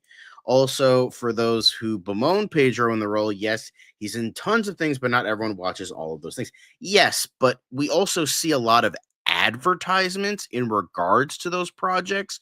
So people are still seeing him in these projects because you get inundated with ads on every platform, whether it's a streaming service, social media, cable, if you still have cable. You're still getting inundated with ads with Pedro Pascal in it. So yeah, you might not be watching those things, but you're getting ads for them. So that's for what one, I'm like, Pedro Pascal could be a great Mr. Fantastic, though. I think he could be good. It's just like now. I did say this. Is he a great actor? Yes. Will he do Mr. Fantastic great? Probably. However, I think other Mr. Fantastics, animated or live action, are probably going to be better. And it feels like stunt casting. Like, could stunt casting be really good? Sure. Sometimes it works. Sometimes it doesn't. Sometimes you get Jim Carrey as the Riddler, and let's not talk about that. So there's that. And so it feels like stunt casting where it's like, this guy is popular.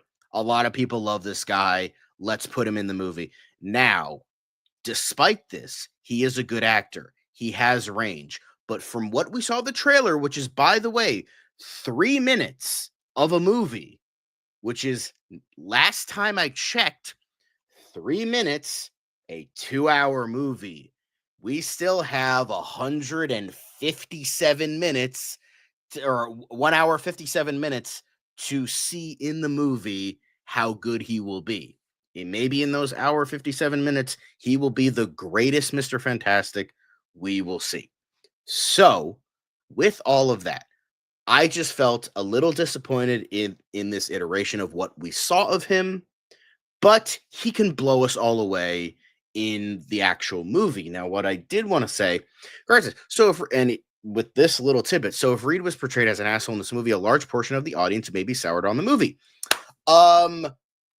Iron Man, literal asshole throughout all 3 of those movies, every single Avengers appearance, yet there was an entire cinematic universe built around him. So I don't think people are going to be too soured by a douchebag Mr. Fantastic. So I'm just saying, I think if an entire universe can be built around an asshole character, then I don't think anyone's going to bemoan an asshole Reed Richards, since that's the character for one movie and its sub-franchise, maybe sequels if we get those. So I'm just saying, I don't think it's going to be too much of an out-of-depth experience if we get an asshole Reed Richards, because Iron Man was an asshole. So there's that as well. Yeah. I mean, but Iron Man had a redemption arc. Like, that's the whole point of that. Yeah, but he's still an asshole. Like, he's still a fucking asshole. I was watching a video the other day. I mean, like, there's certain characteristics that are core to a character that's not going to go away. He's always going to be, a little eccentric and a narcissist, right? That's Tony Stark. But, it doesn't mean that, he can be endearing as well. I love you 3,000 or 5,000, right? Like, I love you 5,000. So 3,000. Yeah. It's 3,000. Is it 3,000? 3,000. Yep. There you go. I love you 2,000. Maybe they'll upgrade that next when they reboot for the next version of it. Elite Easy wants to see Lois Patina. All right, well, cool. Yeah. I mean, Super Bling, I think he's gonna be okay. Peter Pascal's gonna be okay as Mr. Fantastic. But yeah, John, do you have any other comments that we need to get into? Is that all for today? That's it. All right. Well, Elite Easy's best part of the day was the behind the scenes look at Superman. That was his favorite moment. And then Enterprising saying it made up, the whole tease made up the behind the scenes look for not having a second trailer drop today, which, guys, we're eating good right now. We have a full trailer from December. Then they put out the sneak peek for the 5 minutes worth. Now we've got another 2 minutes and some change of behind the scenes footage. a lot of stuff in this behind the scenes footage is stuff we haven't seen in any of the trailers before. And it kind of connects a few more of the dots together. Like, Lex Luthor definitely makes it to the Fortress of Solitude. You see more of the costumes. You're seeing looks at how they shot some of the kaiju stuff. They even have a shot in like the masked character punching through the wall in the trailer. They show that in the behind the scenes as well. They show a lot of stuff they shot in Norway, a lot of the stuff they shot in the studios. You see a lot of the interviews from the different, actors and, producer Peter Safran, as well as, of course, director James Gunn. So we're still expecting a second trailer. We're getting a better look at, what Metropolis feels and looks like in the movie as well. So much to see, so much to enjoy. And yeah, we still have another full trailer to come. So to kind of finish this out, Super Bling saying, I'm gonna watch the BTS again after this. Definitely do. I'm gonna do the same. Get all those views, get it on trending, do all the things. Absolutely. But to finish up like the Superman Day coverage here, or at least for today, that is, because I'm sure there'll be other stuff to talk about, on Monday. I wanted to ask, now that we obviously, have the behind the scenes look and Superman Day is now behind us, when do we get that second trailer, John and Liz? What care to speculate when that second? Because Sinners came out this weekend. We were thinking they're gonna put it behind Sinners. I don't think it's playing in theaters. All my friends who went to go see it didn't get a trailer for Superman, so that didn't play in front of it. If I were to take a guess, it would be a bit of a power move to have James Gunn premiere it on the day Thunderbolts comes out. That's what I'm thinking. That's what I'm thinking. And good for him if he does. Good for him. Yeah. That you mean they're gonna play it be in front of Thunderbolts? Yeah. Like, either in front of Thunderbolts or the day Thunderbolts comes out. Okay. Yeah. And that comes out which May is 2nd, right? It's about a month after the Insane, fact, because it comes out, May 2nd. So that's about a month like after 2 the weeks. fact. That's not even a month at this point. Well, I mean, a month after we got the sneak peek after CinemaCon. It's exactly pretty much a month after that. Right. So that gives us a bit of time. Yeah. And what he was talking about, James Gunn was talking about. Yeah, I think that's a good estimate, because then also then follow-up question. Do you think that's going to be called the final trailer? Like the last Thunderbolts trailer was the final trailer, but it was like overall the third trailer, and then they've had it's usually that's what it usually is. It's usually teaser trailer, full final trailer. Usually, sometimes for really, really big movies, you get maybe 4 trailers, like maybe a mini announcement or a teaser. Right. So but I think the next one either will be another trailer and then maybe a final trailer like at the beginning of July. But that might be pushing it. We'll see. But I think we might be getting it, in May, early May, hopefully on the day Thunderbolts comes out. That's a good estimate, because then that still gives them May, June, July, 2 months, 2 months runway to do what they got to do with the marketing until we get to the actual movie on July 11th. So, yeah. By the way, this featurette has so much to look at. I wish I had a chance to do all the photos, like get all the images of all the frames. But I'm sure you could see the Metropolis meteors in the background right here. Yeah, we saw those in the photos. Yep, they're right there. They had those up all over the streets. Yep. Yeah, they even interviewed Frank Grillo along the way. I'm very interested to see if this is Lex Luthor in the suit or not. That would be very intriguing to see, or if it's maybe one of his goons. Maybe the mask character there. So also you're getting a lot of that gothic, not gothic but century gothic, but what would you call that look, John? The Metropolis look. It's kind of like mid-century a little bit. Mid-century, mid-century with slight Art Deco vibes, but not totally. Right. Yeah, Art Deco was like the big thing for Superman Returns. Right. Whereas here, you're getting a mix of things. But there you go. That's our Superman, David Cornsweet, looking great. Looking sexy as fuck. Yeah, exactly. John would like some of that. And the Bulge definitely made a few appearances. So with that, Liz has got to get some rest, and so do we, because we all got stuff to do in the morning, and it's the weekend, so hopefully you guys can sleep in a little bit if you're not working, and if you are working, we hope you have a great weekend ahead of whatever you get up to. But we'll be back here on Monday with another round of DC news. If you guys are new and you're checking us out for the first time, make sure to hit subscribe, hit the like button if you enjoyed it, and hit notification bell. That way you'll know when we go live. We do this Monday through Friday as always. It's been another fantastic show, guys. John, Liz, thank you so much. Now the marketing just ramps up from here. So we only got more and more of this to come. So as they say in the movie, and as they say in the poster, and as they say in the teaser trailer and the behind the scenes, just don't forget to look up.